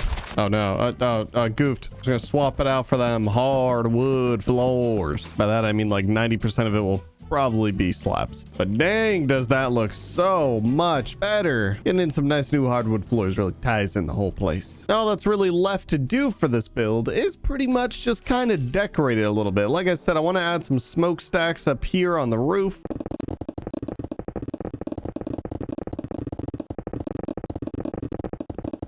And some windows.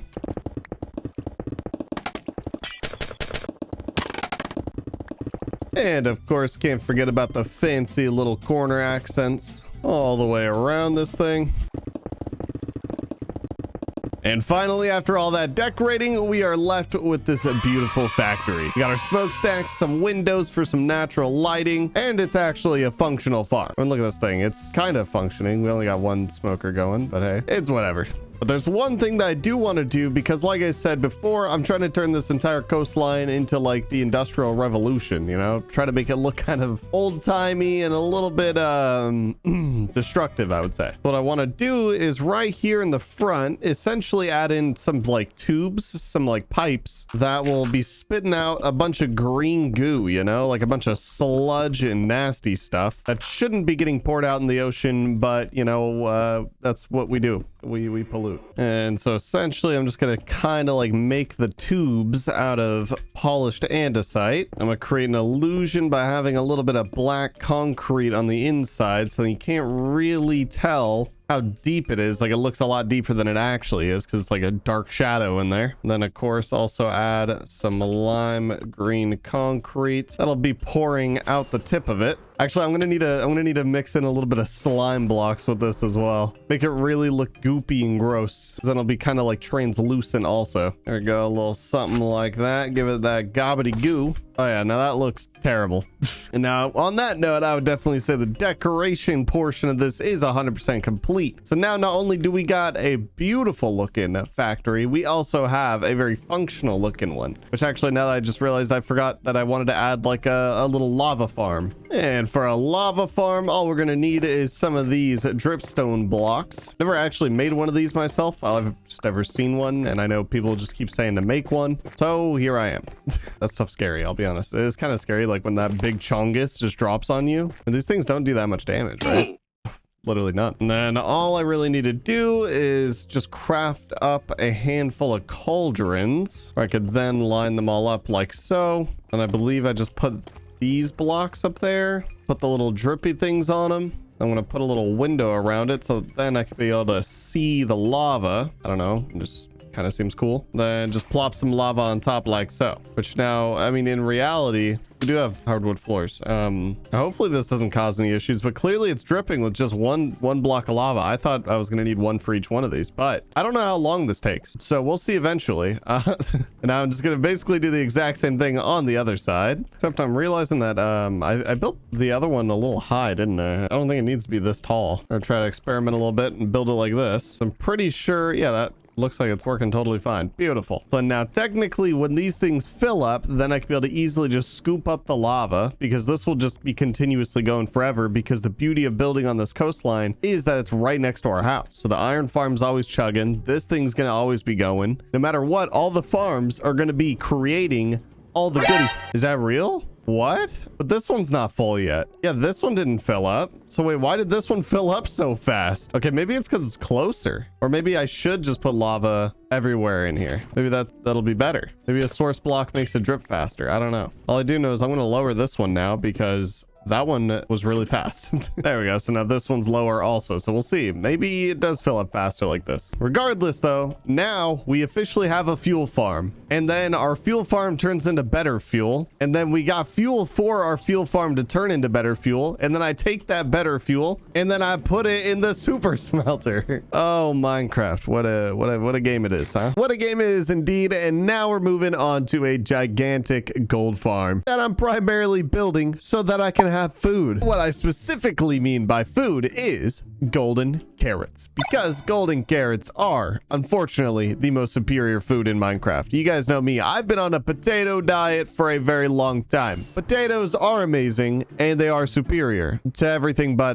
golden carrots, because I just love potatoes. Please, Minecraft, make a golden potato. Regardless though, we got a potato farm. We got a big old potato farm. This thing pump it up. It pumps out tons and tons of taters. I've basically just been sucking down all the potatoes that this thing's been producing. Now we're going to be swapping up the diet, and for that I'm going to need a gold farm, and I'm going to convert a lot of this into carrots. I mean, granted, having a gold farm just for food is a bit overkill for what it is, but that's just Minecraft, you know? Building up the world. It's amazing. Hold on, wait a second. I'm flying over to my old house where we stored away our bony boy, which I actually forgot I need to give you a name tag.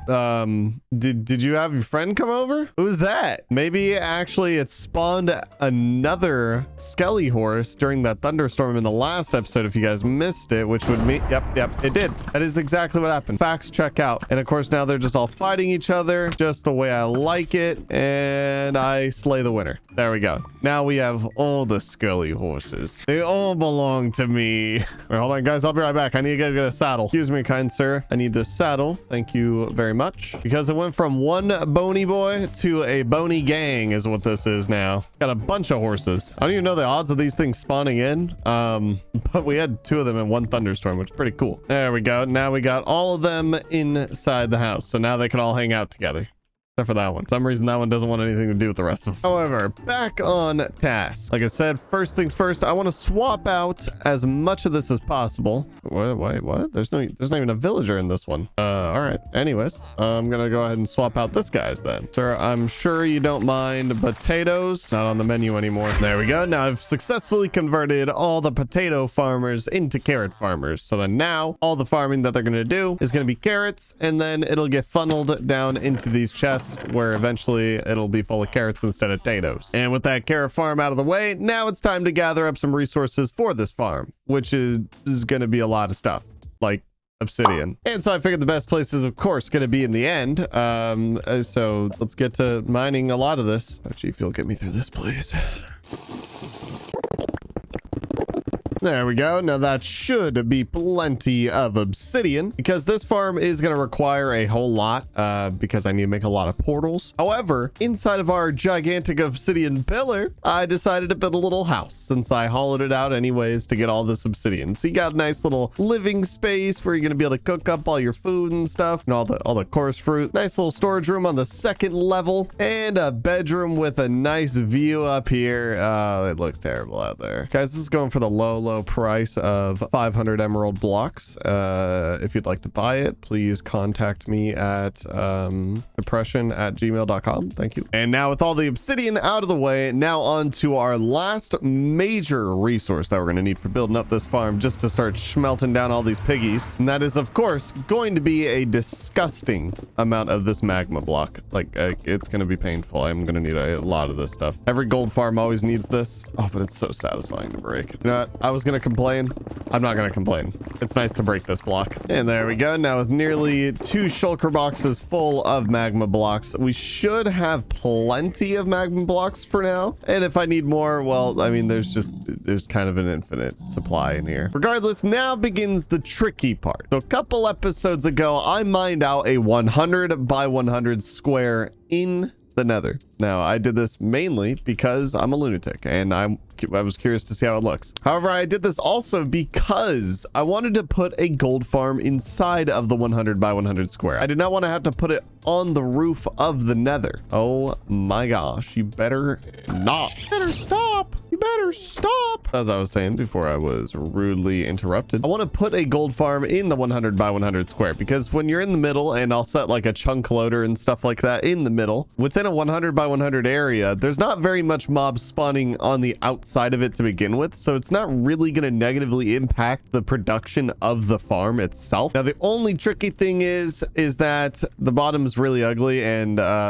yeah, it looks terrible. It looks really bad. But a lot of you guys suggested in the comments of that video that I should do that like purpley glass effect, where it's like you stack magenta and purple glass and it creates like a faded looking purpley effect. And that's 100% what we're doing. And now obviously that's gonna be a whole lot of glass, which fortunately in our last video we set up a automatic fuel farm with our super smelter, and it's been chugging along. We got a decent bit of glass and it's still cooking up more. Now obviously regular glass ain't gonna cut it, so I gotta go flower hunting now. In the rain, finding flowers. My life is so sad. Now magenta dye should be easy breezy because I believe it's just this flower, right? Yeah, there we go. Now purple is the tricky part because I think purple's a combination of different ones. Yes, of course, purple dye. I definitely didn't have to Google it right now to refresh my memory, but it's just blue dye and red dye, which fortunately we have an iron farm with tons and tons of red flowers in it. We do already have an incredibly useless amount of lapis lazuli as well, so needless to say, purple dye will not be an issue. However, my inventory space will be. Also, has anyone diagnosed Minecraft? Figure out exactly why this is a thing? Why you could just infinitely get more flowers out of this one flower by bone mealing it? Is it like corn? It just like reproduces itself. Regardless, now that we got our pretty patty glass, now it is time to fill in basically the entire bottom half of this. And now ideally I would put it like in the crack. However, yeah, we're not going to do that. That's going to take so long. What we're going to do is essentially build up a couple layers above this. Wow, this is going to be a lot. Then again, it shouldn't be too bad. I'm only going to have to click my mouse about 800 times a second.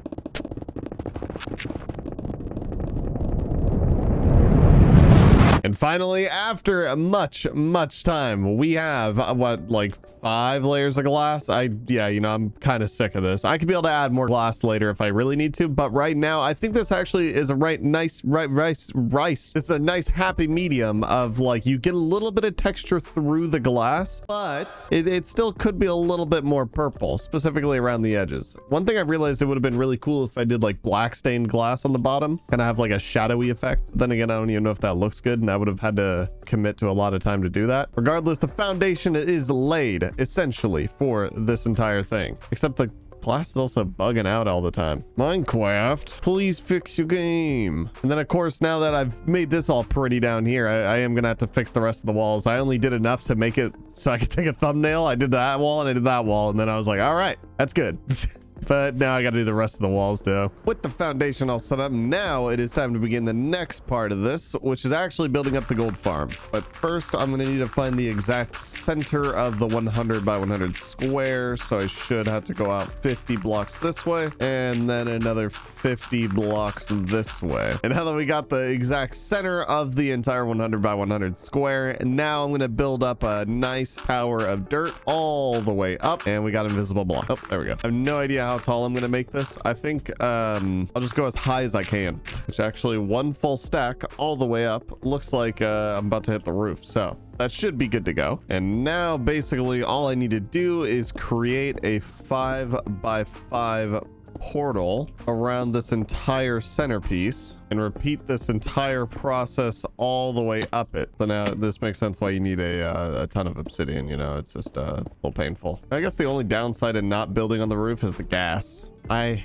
hate listening to them. And I'm sure a lot of people are like, Paul, why aren't you building this on the roof to begin with? I just think it's cool, you know, to not do something on the roof for once. I missed. Oh my gosh. I realized I did not build this right at all. It's not even. This is a 3-block portal right here. And then this is like a 4-block portal right here. I built it out 1 block too far in this direction, which means every single one of these blocks I gotta destroy. I gotta break hundreds of obsidian again because it should look like that. Oh, that's, yeah. All right. And there we go. Now we got all the portals finally all fixed and in the proper dimensions. So we should be good to go. The only thing is I actually forgot one crucial part of this farm, which is some turtle eggs, which luckily we do still got turtles in our zoo. So I just gotta wait for them to do the deed. Oh, no, do it on land. Come on, you get up there. Maybe I picked the wrong turtles for the zoo. I don't think they know what to do. All right, we're gonna go somewhere else. All right, turtles, come on. Everybody get riled up. Give me some turtle eggs, as I'm gonna need a lot of them. Dang, why is that so aggressive?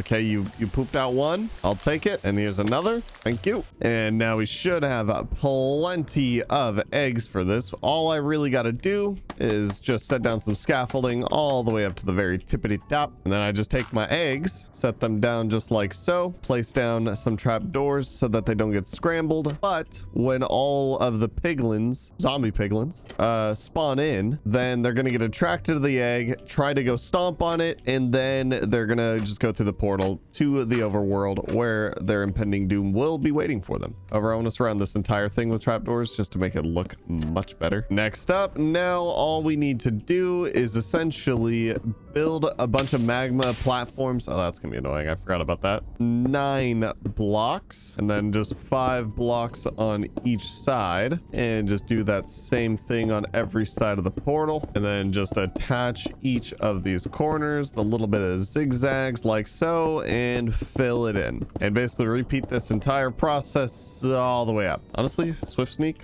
makes this somewhat tolerable. I mean, sure, everyone in the comments can be like, get Frostwalker boots, get Frostwalker. I don't like Frostwalker. It triggers me.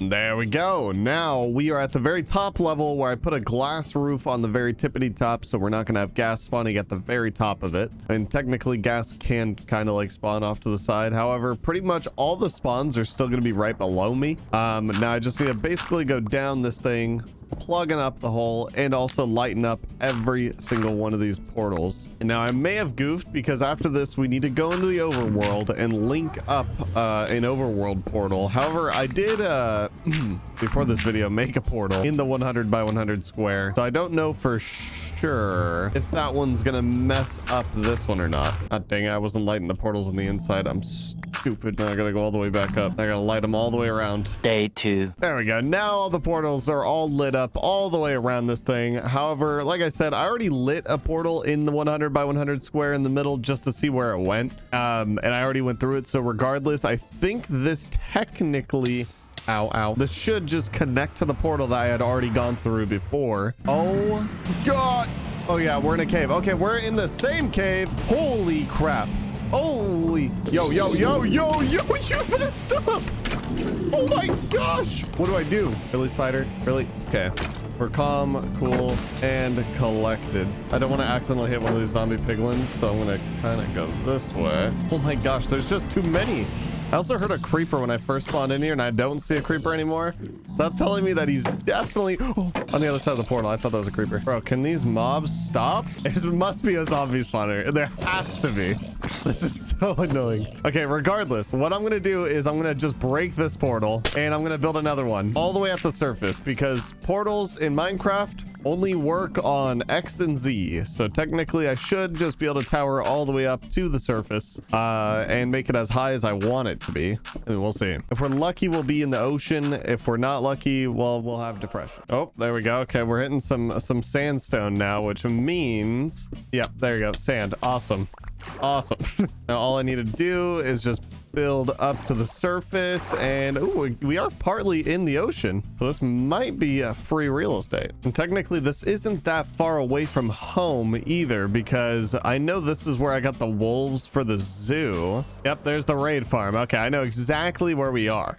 Me making it in the 100 by 100 square, also not even far away from the home portal. Convenient, because now I could go home and get some snackies. And now technically, to make this farm work, all I really need to do is tower up about 26 blocks where they pour out, they fall, they take damage, they die. I collect loot. And technically this should be high enough to where when I make a new portal, like I said, I'm not going through this portal because I'm like 99% certain a creeper went through it, and I'm not risking that. However, this is the height that we need, so I'm going to create kind of like a tunnel system, but I also need to light it up to make sure. Gosh, I'm not going through it. I'll go through my home portal. I'm just so nervous. So now, is there a creeper somewhere over here? I'm worried. I just don't know which one he'd go through on the way back. Oh, there he is. And a zombie, both at the bottom waiting for me. I knew it. Anyways, back to business. Ooh, I just realized my shield's about to break. Now all we need to test is going through this portal, and hopefully it'll take me through the one that I lit on the other side. Don't put me back in the cave. Yes, it worked. So then this is what I'm gonna do. I'm gonna put a nice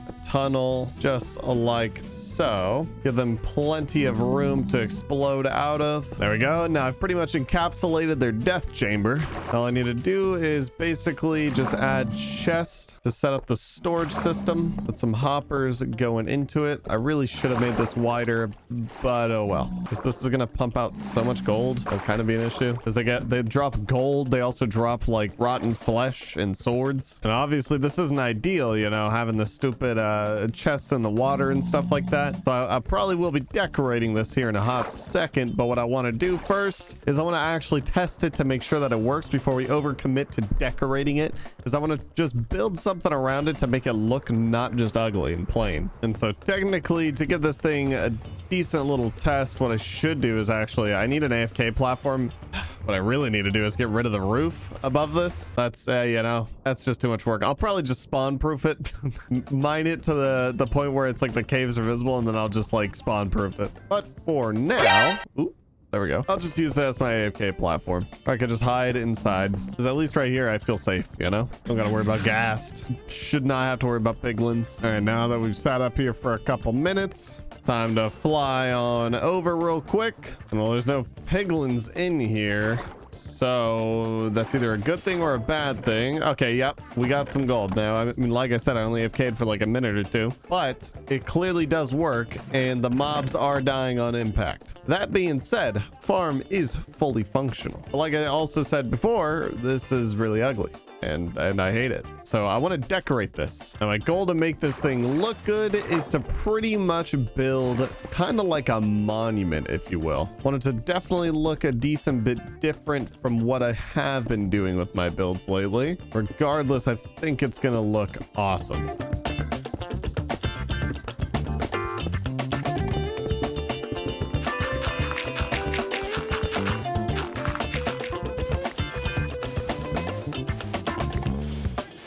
Finally, after much time, the grand reveal of our gigantic zombie piglin.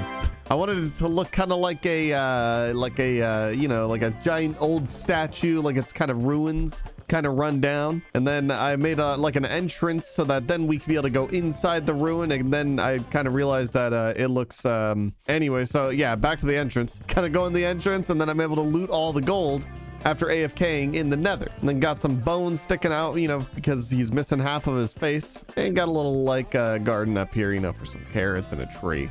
But all in all, I think the build turned out pretty awesome. And if you guys did too, comment down below. Let me know. Now, finally, with the gold farm out of the way, it's time to expand the amazing zoo that we built, but with all the rarest mobs in the entire game. But if we're going to be collecting all the rarest mobs in the game, we're going to need a location, which, like I said, we got a zoo. We have a big old beautiful zoo over here. Now, I figured we might as well just expand it, right? And then we just have a special section for all the rare mobs. In a way, I guess the sniffer is a little rare. I hate the sniffer. To be honest, guys, I'm gonna say it. I don't like it. Anyways, as I was saying, I was figuring maybe we punch a hole in the wall over here, and then this will open up into our new area of the zoo, which will have all the rarest mobs in the game. The only thing is that I don't want there to be sand, and I also need the land to be level. So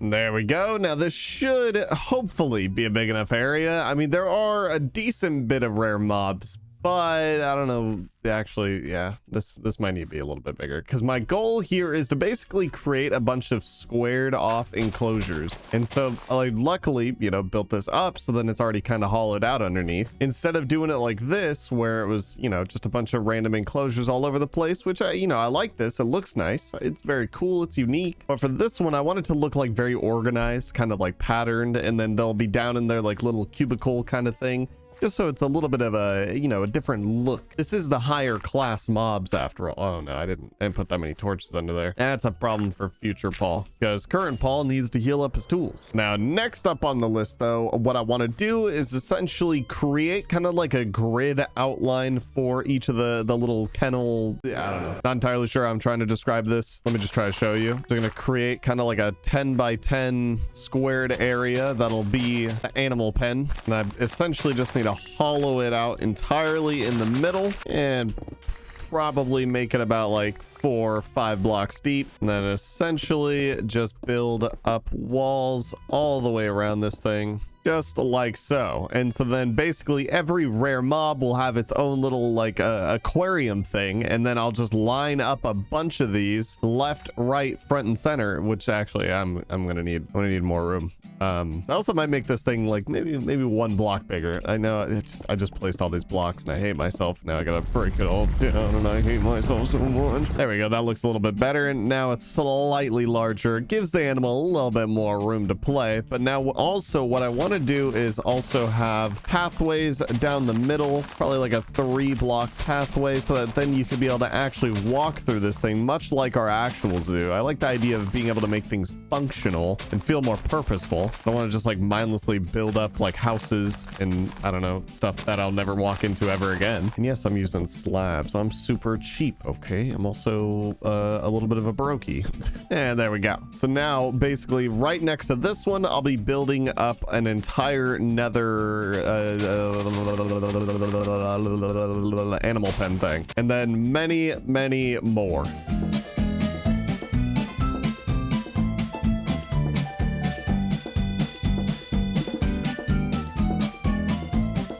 And there we go. We have a bunch of magnificent... Oh, I goofed. Hold on. I missed a little spotterino right there. However, otherwise, now it is all set up. All the little animal pens, mob cages, whatever you want to call them, for all the rarest mobs in the game. Now, I'm counting there to be approximately 9. I could be completely wrong. However, I just Googled it. So... comment down below if I am missing one of the rarest mobs. I also hate the stupid rain. Well, technically, I do need thunder for 2 of the rarest mobs. It doesn't look like that's happening anyways. So yeah.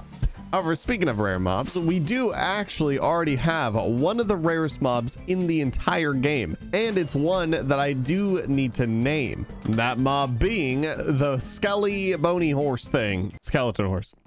Which also you guys taught me that apparently you can't ride it. See, I knew it. I knew I was right.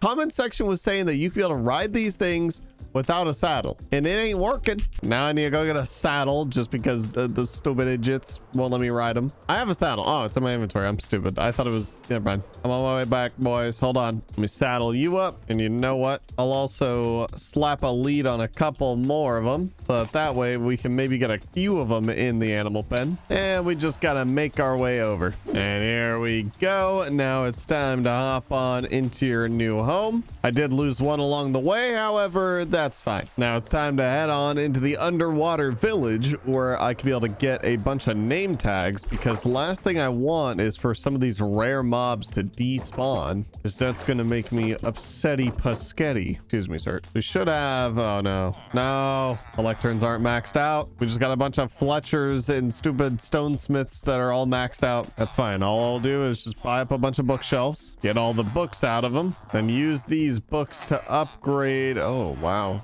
Mending's the cheapest book I got. What did the other one have? What do you have? Oh, I could just literally buy it. Okay. Lanterns. I'll take them. I thought I was going to need books to be able to then buy more upgraded enchanted books to then be able to upgrade them. But hey, no, not anymore. And there we go. Now I got 2 of these book boys selling me name tags. All I need to do is go get the rest of my money. And now that we got a handful of name tags, we could finally name our Skelly horse, which in the video that I found the original Skelly horse, I said comment down below. The most liked comment will get to name the actual horse. And that name is Davy Bones, which I actually think is a spectacular name. It's like Davy Jones, good old play on words. He's a bony boy. A lot of you guys were putting down some mildly inappropriate comments, and honestly, I laughed. Yeah, and thanks for getting me a couple laughs. Regardless, now with the name tag out of the way, what I want to do is kind of decorate this. Now, I technically found them in a plains biome. Skelly horses don't really have a biome. I think I'm gonna make a biome because the sand is working for me with the Skellies, but it still needs a little bit more texture. And by texture, I mean, I'm literally just going to get some bones from the nether. Not really sure what else I would want to put inside of a Skelly horse biome. So what I'm going to try to do is maybe build up some trees with these things. And who knows? Maybe this will look stupid. Maybe it's Maple-leaf. I just got to make sure that I don't build out enough to where they can be able to escape. Maybe do those like arch things that they do in the nether too. My gosh, dude, it's raining again. Stupid rain. Why is it raining in my world so freaking much? Why does this look not right? Hello, is this not how it looks in the nether? There we go. That's good enough. We'll put down like a little bushel one. There you go. Don't you guys just love it? Actually, something about this that kind of reminds me of like Waco Mundo from Bleach. Shout out to all the uwu weebs out there that get that reference. Regardless though, this one, it's a fairly simple little biome. I mean, it doesn't need to be too special. Honestly, it's just a little Skelly horse biome, but progressively these are going to get more and more extreme, to be honest, because the mobs that are going in this is going to be really hard to get, and they deserve the best, I'll be honest. Regardless though, next mob on the list is going to be a pink sheep. I figured we'd try to do it a little bit like easiest to hardest. However, I mean, the pink sheep is complete RNG, and I might not even get one. I feel like I see them all the time whenever I don't want them. So I'm just gonna fly around in the plains biome, and hopefully now that I do want one, I will still spawn. Oh, we got a crowd of sheeps. We got gray, white, brown, baby gray, baby white. Why is there so many sheep? No pinky though. More sheep. Nothing. Yeah, this might be pain. Oh, got me a little excited there, pal. You stupid pig with your stupid face, you dumb, ugly, stupid. And so I painfully launched firework after firework, flying around, finding schools of different sheeps, but never the pink sheep. But I did also find a giant crowd of chickens. That's kind of interesting. But we're not looking for chickens. We're looking for a pink sheep. Until finally, this glorious moment. Oh, pink. Oh, here we go. Finally. Oh my gosh, I was looking at the raid tower, but then I saw sheep along with other sheep, and literally, you know when you generate new land and then things are spawning, like the raid tower was there, but there was no mobs, and then the sheep was there. After crowds and crowds of sheep, I finally have my prize. You look so beautiful.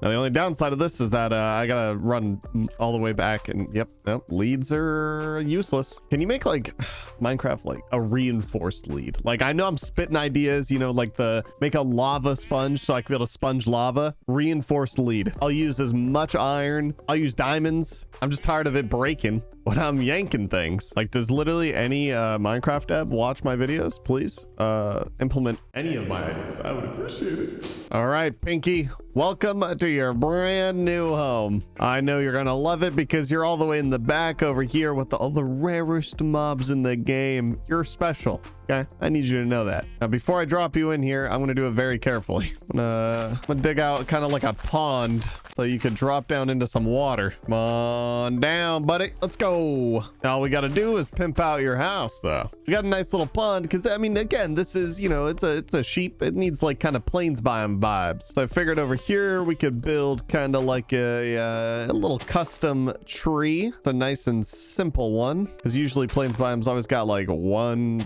tree out in the middle of nothing, and make a little bit of bushels over here, maybe some leaves over here. Gotta make sure that he can't escape though. I'll bone meal in some grass. There we go. Now it's looking like a nice little plains biome for you, and I hope you enjoy this jail cell for the rest of your life. And of course we gotta give him a name since, you know, he's a part of this this here special zoo, and I'm gonna name him Le Pink. And now that we got Le Pink in his new home, it's time to get the next mob, which is going to be one that is hard to get. No, actually, I take that back. It's gonna be easy to get, but very, very time consuming also to get. And that next mob being a brown panda, which luckily we actually just found this bamboo forest with a panda, and this is like not even that far from my house, and I've been going to a bamboo forest that's way farther away than this one. But while looking for the sheepers, I managed to find this, so we guarantee I have one panda, but I'm gonna need 2 pandas to get a brown panda, because 1 panda plus 1 panda equals brown panda. Apparently it's some sort of genetic mutation or something. I don't know. It's like brown panda straight out of X-Men. So I will need 2 pandas for this job because I need 2 to tango. I'm in disbelief if this is the only panda in this entire bamboo forest. This thing is a big bamboo forest, and 1 panda will not be eating all of this. I refuse to believe. All right, update. This panda is alone and depressed, and I feel that. It's also above a lush biome. Hello? You're literally living your best life. I take back what I said about you being depressed. Alone, yes. Depressed, no. Or with that being said, I need to find... joking. On air. I need to find another panda. Oh, this is sick. I didn't just find bamboo forest. I found Bamboo Island. It's literally an island. The entire thing is a bamboo forest with a little bit of jungle on it. This is literally a panda's paradise. Yo, comment down below. Do we build a panda paradise? Actually, if there's pandas on this island, it's gonna turn into a panda paradise. I'll tell you that much. All right, another update. No pandas on Panda Paradise Island. However, I did find another panda in another bamboo forest by itself again. So I'm gonna take this one over to the other one, and we're gonna farm pandas. And now for farming up a brown panda, I'm going to need a nice flat area so that then I can be able to build up a contraption in which I can be able to weed out specific types of pandas. So let's just build that up. There we go. So now we got the contraption all set up. All we need to do is basically get our big pandas up here. And when they're up here on top of this platform, they're too big to fall through this hole. However, their babies won't be. So then every time a panda has a baby, the baby will fall through the hole. Then I will need to take very specific babies away from the pair. But first things first, I need to get pandas up in there. And I only know where one of my pandas is. The other one went missing. Great. Come on, Mr. and/or Mrs. Panda, get up in the thing. Do you need stairs? Do you really need... There we go. Okay. And down we go. There we go. Okay, so now just to make sure, Panda's stuck. Panda cannot get out any longer. I just need my other one. Come on over, Pandrizzle. You got loving to be had. Oh my God, you're so slow. What's that, Panda? You want to plug some G Fuel, baby? Yeah, that's right, guys. I'm partnering up with G Fuel. I got my own shaker cup. You guys can get it. Use code PaulGG at checkout. Get yourself a discount. Get yourself PaulGG shaker cup. Use the link down in the description. Thank you, Mr. Panda, for that segue. I appreciate you. And there we go. Now we got both of our pandas up here. Give them both. Oh, whoa, what the? Is that what they do? I don't think I've ever bred a panda like that. Come on, magic. You guys need more food? Okay, now you're just actually eating. All right, awkward. And while they hopefully do the deed, I'm gonna further expand this thing a little bit. Oh, I think they're shaking their head saying no. Is that what it is? That when the panda's like, I think they're saying, nah, brother, it ain't happening. Why? Why is it not happening, guys? Is the ground not stable enough for you? Okay, so I just discovered that apparently for pandas to breed, they need bamboo blocks near them, or bamboos, basically, like at least 5 or something like that. So I guess what I'm gonna do, pop a hole, add some dirt, and then just plant some bamboo on each one of them. And now will you give me a baby panda? Yes, indeed you will. And that's perfect, actually. This is the type of panda that we need. We need a weak panda. Weak pandas have not a defense. What's that word? What's the word? Okay, well, he's a little extra special. He does the rolls and he's got the sniffles. There's a weak panda that's playful. There's like different traits. And basically what you want to do is that I'll eventually replace these guys with weak pandas. But I basically just got to keep breeding them up to the point that I'm able to get a lot of pandas, a lot of weak ones. And then, yeah, you guys don't want to know what's going to happen to the non-weak ones. I gotta assert dominance. So now that our big sniffly panda's grown up, now we take him over here into the cage. And then since he has a special characteristic, he's more likely to birth a brown panda opposed to a regular panda. And these guys aren't ready to do babies anymore. And so essentially it's just better to have the sniffly weak pandas, I guess, something like that. I don't know the ins and outs of it. I'm just gonna follow some tutorials, pray that I breed enough pandas to the point that I'll end up with a brown panda. Oh, there we go. Okay, hold on. Sniffly panda. Did sniffly panda make another sniffly panda? There we go. And then now I'm gonna take him over here. If you're a sniffly panda, you get to hang out in the cool hole. Yep, it's so cool in there. Come on, champ. No, don't go back. Oh, he sneezes. It's the cutest thing, I swear. Get in the cool hole. And then now, I don't know if this is true or not, but I think if you do this, it makes them grow faster, because I was spamming the other one with like 3 stacks of bamboo and it like grew way faster. So I don't know. And now it's been some time. We have a bunch of weak pandas. They all got the same miserable little face. And this is pretty much the best case scenario for me. I just got to try to keep breeding them. Oh no, they're not going to breed because I moved the bamboo down here because the bamboo is getting in the way. And now I got to move it back up because they're unhappy. Hold on. All right, now this should be good to go. So basically I'm just gonna breed up tons and tons of these weak pandas, and then in hopes of getting a non-weak panda, I need to get 1 non-weak panda, well technically 2 non-weak pandas that'll have a different face and they won't be all sniffly and crying. Because if I get a non-weak panda from these weak pandas, then wait, what? Is that one not a weak panda? But you're a special one. You're literally what I need. I must have moved him up and I didn't even realize it. Oh my gosh, this is literally what I need. I need you because he doesn't have the weak face. So he's most likely to birth a brown panda because he has that mutation. So what I'm going to do is I'm going to separate him. Oh my gosh, oh my God, why do they jump and they sneeze? So I'm going to separate this one though, and I'm going to put him in his own little area down here. And then when I get another one of those, then I'll just keep breeding them up. Okay, these kids got to go. I'll be honest. I'm sorry.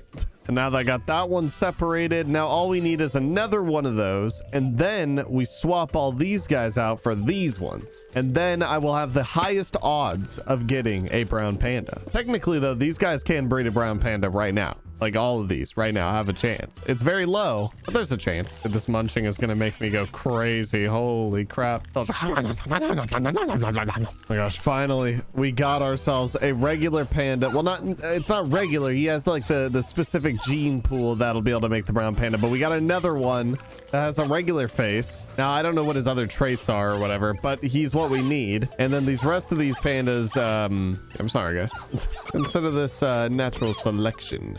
And now I need to take this guy over here with this one that's just like him, and I need to get him to grow up a little faster, because then now this will be the new gene pool that I'm going to be breeding, and it's very likely, well, more likely, much more likely to get a brown panda out of these two. Except I'm literally going to, like I said, turn all of these guys into these ones down here. Oh, there we go. He already grew up. So then now you guys do the deed. We get more. Oh, that's right. You guys need bamboo next to you. Yeah, so now we got another one. And now that we got a handful of the mutated gene pool babies, it's time to take them up to the farm so that then we begin the exact same process, but with the new pandas. And this will lead to a brown panda eventually. If not, I cry. Okay, update guys. The pain and misery is finally coming to an end. We finally have our brown panda. I'm gonna make him grow up by force feeding him. I want to see him fully grown. I need more bamboo. This actually made it significantly faster than I thought it would, I'll be honest. Still honestly took forever and it was still painful. I feel like this thing's gonna be like my pride and joy. I already love the panda a lot. Like, it's already like one of my favorite mobs. And the fact that now we got the brown panda. Oh, he's already grown up. There we go.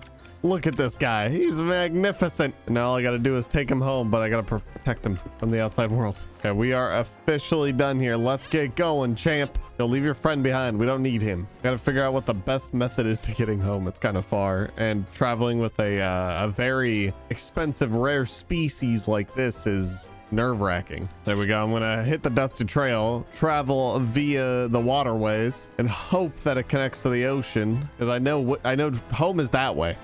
Look at us go, Mr. Brown Panda. We're flying now. We'll be home in no time. And now that we got the brown panda all the way home, what I want to do is, while I decorate his brand new home, I want him to come hang out with our other panda that's at the zoo, because I believe there's a 50-50 chance now that we'll get another brown panda because he has the brown panda gene. Get down here. Come on. If that's the case, I'm trying to ensure that we have brown pandas in this world. So now let's see. Let's test this theory. Brown panda? Question mark? I'll come back. I'm going to decorate your new home. What I plan on doing is essentially making it a little bit like a jungle biome, but the jungle biome kind of has different biomes in it. Like, it's got the bamboo forest. It's got kind of like the mixed one or whatever. Let's just throw this together real quick. There we go. Now we got our nice little panda sanctuary where it's going to be, you know, the bamboo forest over here. It's supposed to kind of symbolize the modified jungle. You got a little handsome tree, you know. Now it's time to grab our brown panda. Unless you guys are ready to try for round two, maybe we get another brown panda. Maybe. Okay, maybe it's just not possible. Maybe it's not happening. Anyways. All right, Mr. Panda, it is time to enjoy your brand new home, which I'm going to put you in the boat just in case, because I don't want you to take fall damage. But there you go. Enjoy your new home. I'll come in and check on you every so often. Hands down my favorite mob right now, though. I will say that. Out of the entire game and all the mobs that we've ever collected, definitely my favorite. Also because it was an insane headache to get. Which actually reminds me, we got to name him. And I'm naming him Headache because you gave me a headache. Now, for the next mob that we're going to get is going to be much easier because that was painful trying to get the brown panda. However, to get the next mob, first I must go to the end, because in the end we got ourselves our Enderman farm, which the Enderman farm obviously has a ton of ender pearls that we're gonna need for this. So thank you. No, that's a little too much though. I don't want that many. But we're gonna need a bunch of ender pearls because we gotta spawn an endermite, because endermites are technically really rare mobs. They only spawn from ender pearls and they have a low chance of spawning every time you use an ender pearl. I also realized I'm gonna need some endstone for decorating his house. And now I'm definitely gonna be decorating the endermite chamber first before I spawn him, because yeah, that would really suck. Those things are just so aggro and they won't leave you alone the second you spawn them. I also have to be very careful, because if I spawn an endermite and there's an enderman nearby, he's just gonna clap up my endermite and I'm not gonna be happy about it. So I'm gonna have to try to figure out how to keep him safe while he's down here. So what I figured is right here in the middle, I would create kind of like a little mini chamber like this. Well, probably a little bit more centered, so that then we can be able to put him inside. Oh, wait a second. This isn't just any old rain. This is a thunderstorm, which is super important because some of the rare mobs you could only get during a thunderstorm, much like the skelly bone over there. And it's also, oh my gosh, scared the crap out of me. One of them being a brown mushroom, because much like the brown panda, there's also a brown mushroom, which you got to be able to use channeling. Hello? What are you doing in here? No, my mushroom. I need them at full health. Okay, one of them should be fine. But with channeling, you can get a mushroom struck by lightning, and when it gets struck by lightning, it'll turn into a brown mushroom. Now I just hope it works. No, they're burning. No. We're heading over to the mushroom biome ASAP. Oh, but I need a charged creeper. There's got to be a creeper over here. Yes, there is. Perfect. There's a creeper right here too. That's what I'm gonna do. I'm gonna give him a name tag first, then I'm gonna charge him. Because if I give him a name tag first, then he's less likely to blow up in my face. Kind of plain and simple. Come on. I named him Charge, by the way. I figured Charge would be a good name for him. Okay, now I just need him to get down in this hole, which I will just help him a little bit. No, he's taking too much damage. If I hit him with this, it's gonna kill him, I think. I don't have that much time, so I gotta do it anyways. Oh my gosh, I'm doing it all over again. Okay, screw it. We're doing mushroom. We're doing mushrooms. I'm panicking because at least this way, if I just turn a bunch of mushrooms into brown mushrooms, then we'll be fine. So bada bing. Oh, it didn't channel. Oh, and okay, I thought I lost that. There we go. We got one brown mushroom right here and two brown mushroom. Oh, never mind. And there we go. And dude, they keep getting cooked. Why does this keep happening? Okay, we got a school of them right here. Oh, there we go. Now we got like 3 or 4 of them. We got a lot of them. Whoa, that sound is crazy. I never realized that. Okay, we got plenty of brown mushrooms. All I got to do is move up. Back to the creeper. I want it to be a creeper that we get at home because last thing I want to do is move a supercharged creep. So now all we need to do is find another creeper nearby. Why couldn't there be a creeper in that hole? Actually, is there any creepers in these holes? Nope. Okay. Okay, here we go. We got a creeper not too far away. On over, champ. Oh, dang it. I forgot about the name tag. Now, this time I have a different method of how I'm going to do this. So we named him Charge. We're going to drop a water bucket right there. He's not going to fall into that water bucket, but I'm going to push him into it and I'm going to hit him with lightning. And there we go. The water's not going out. Oh! Whoa! Oh my gosh, I poured water in there so that I could get rid of the fire, which it worked. But now also my my Triton's in there, which is not good because our charge is in there and he's hanging out with it. However, that it doesn't matter. I don't need lightning anymore, right? I mean, I could just get another one another day. Now we could go to sleep and get rid of the thunderstorm. And yeah, obviously I'd love to decorate the creeper's new home, but yeah, we all know that's not happening. I ain't going down in there. Now the supercharged creeper while we're doing a no totem run in Minecraft hardcore. Come on now. But back to the mushroom. All we gotta do is wrangle these guys up. Try to take as many as possible so that there's less room for error or more room for error. Yeah, more room. I need more room. And I'm just gonna tower all the way up and begin flying with our mushrooms. Oh no, I'm only seeing 2 leads behind. Oh, and there they go. I was gonna say I definitely lost some mushrooms. That's fine. That's fine. Let me just wrangle one of them into a boat, and then I need to grab the leads. And then one of them's left way behind. That much I know. I don't know where he is, but I'm sure he'll be fine. All right, mushrooms. Now I need you guys to kind of just hang out. You know, here I want to make sure you guys don't run away. Craft up a fence and just gonna tie you guys up to it because I still got to decorate their little pen thing. But also I was working on the endermite. So back to the endermite. What I want to do is create a couple little pillars. There we go. Now it feels like a nice little miniature end in here. Now I've also got his name tag ready, so now all we need to do is spawn in the endermite, which I think there's like a 5% or is it 0.5? I don't know. There's a 5 in the percentage of him spawning when using one of these. The hardest part is definitely going to be getting him in this hole. No, here, maybe we make this 2 blocks tall, actually. That might be even better. Oh, there we go. And we got our little endermite friend, who I'm going to try to get to follow me and try to hit him into a hole. Come on. Yep, there we go. Now I'm going to name him P-Brain because he fell for this and he is a P-Brain. Also, look how small he is. Like, come on. He definitely has a P for a brain. You enjoy your new home, all right, champ? And with that endermite out of the way, now it's time to decorate the mushroom biome. And there we go. Here's our incredibly simple mushroom biome. I made it like a little island with water all the way around it because I feel like literally every time it's always an island. Now all we got to do is just move them in and also give them their name tags, which I'm going to name this one Moo and I'm going to name this one Shroom. Yeah, I had a good chance to put like and subscribe as their name, but hey, I just figured you already liked and subscribed. I just didn't need to tell you, right? Like, come on now. Anyways, next mobberino, which the next mob that we're after is going to be a goat, but not any old goat. It's going to be a screaming goat because I guess there's like a really low % chance of it spawning. I feel like I've found screaming goats kind of often. However, the Google says that they're kind of rare, so we will be after those. And I mean, I'm literally just going to fly around until I find a goat, much like this, and I'm going to listen listen to him or not listen to him. And you didn't scream, so I assume you're not going to scream. All right. Thank you. Actually, while I'm here, I'll collect some resources for building up the pen. On another crowd of goats. So far, no screamers. At least these guys are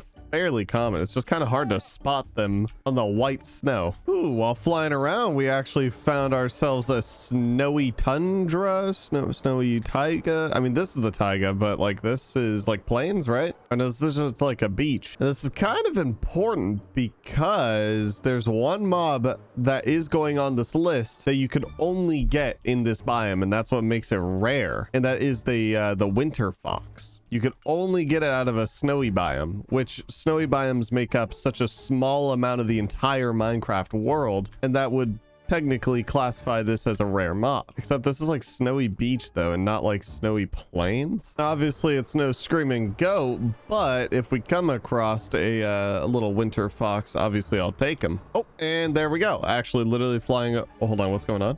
What's going on? Okay, no, it's just fighting chickens. For a second I thought it was gonna be like a wolf or something. Come here, come here, come here. Come here. Where'd you go?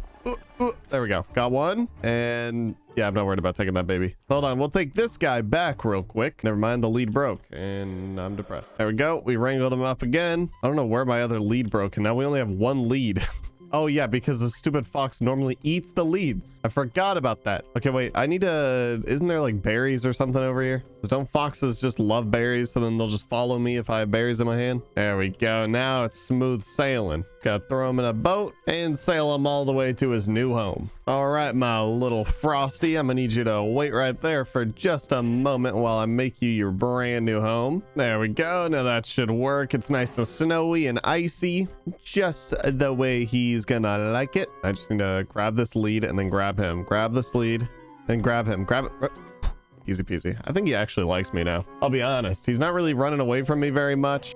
It's not because I'm yanking him by a leash. And down you go, because you should not be up here. Come on, get down here. Down here. There we go. You shouldn't be able to get out. Now back on the hunt for the screaming goat.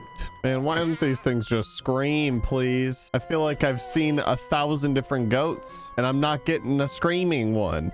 I wish there was a way to like visually be able to tell, you know? This one, wait, what? He has one horn. Are you a screamer? Because that one has 2 horns. This one has 1. Is that like an age thing or something like that? I never even knew that goats could have different types of horns and stuff. I mean, I know that you can find them in the raid towers. Maybe if I hit them, they'll just start screaming. Wait, what the heck? Let's go. Oh, that's a screaming goat. Okay, yeah, no, that's for sure a screaming goat.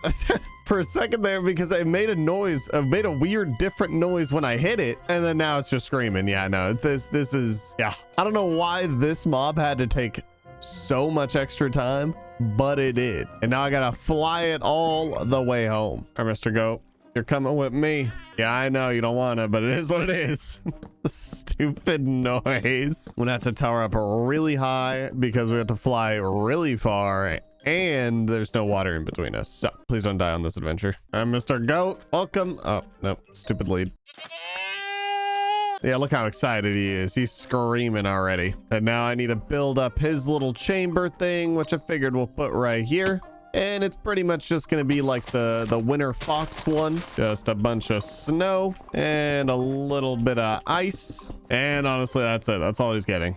Because you ended up being a pain. I completely forgot that they jump also. But either way, gonna give you a name. Your name's gonna be Now I also need to put him in his pen. And I guess I gotta put a roof on his because he's just gonna jump out, right? Goats could jump up to like 7 blocks. All right, champ, don't go anywhere yet. I need to get some glass. No! Oh my gosh, I'm putting windows on, brother. Get back in there. And there we go. So now he's not going anywhere. And you know what? Actually, I want to add some like glass handrails all the way around each one of these. I think it'll look pretty snazzy instead of doing like fences or walls, so that way you can still see inside. There we go. Now that looks much better. However, we still have one empty spot, and this spot is going to be for a very special mob, and that mob being the blue axolotl, which is also one of those incredibly rare low % chances, just like the panda. But there are farming methods methods. Like I actually developed my own farming method when the blue axolotl first came out, and I did a video ages ago on my OG first hardcore world. All we need to do is scoop up some axolotls and take them out to a warm ocean where there will be plenty of tropical fish,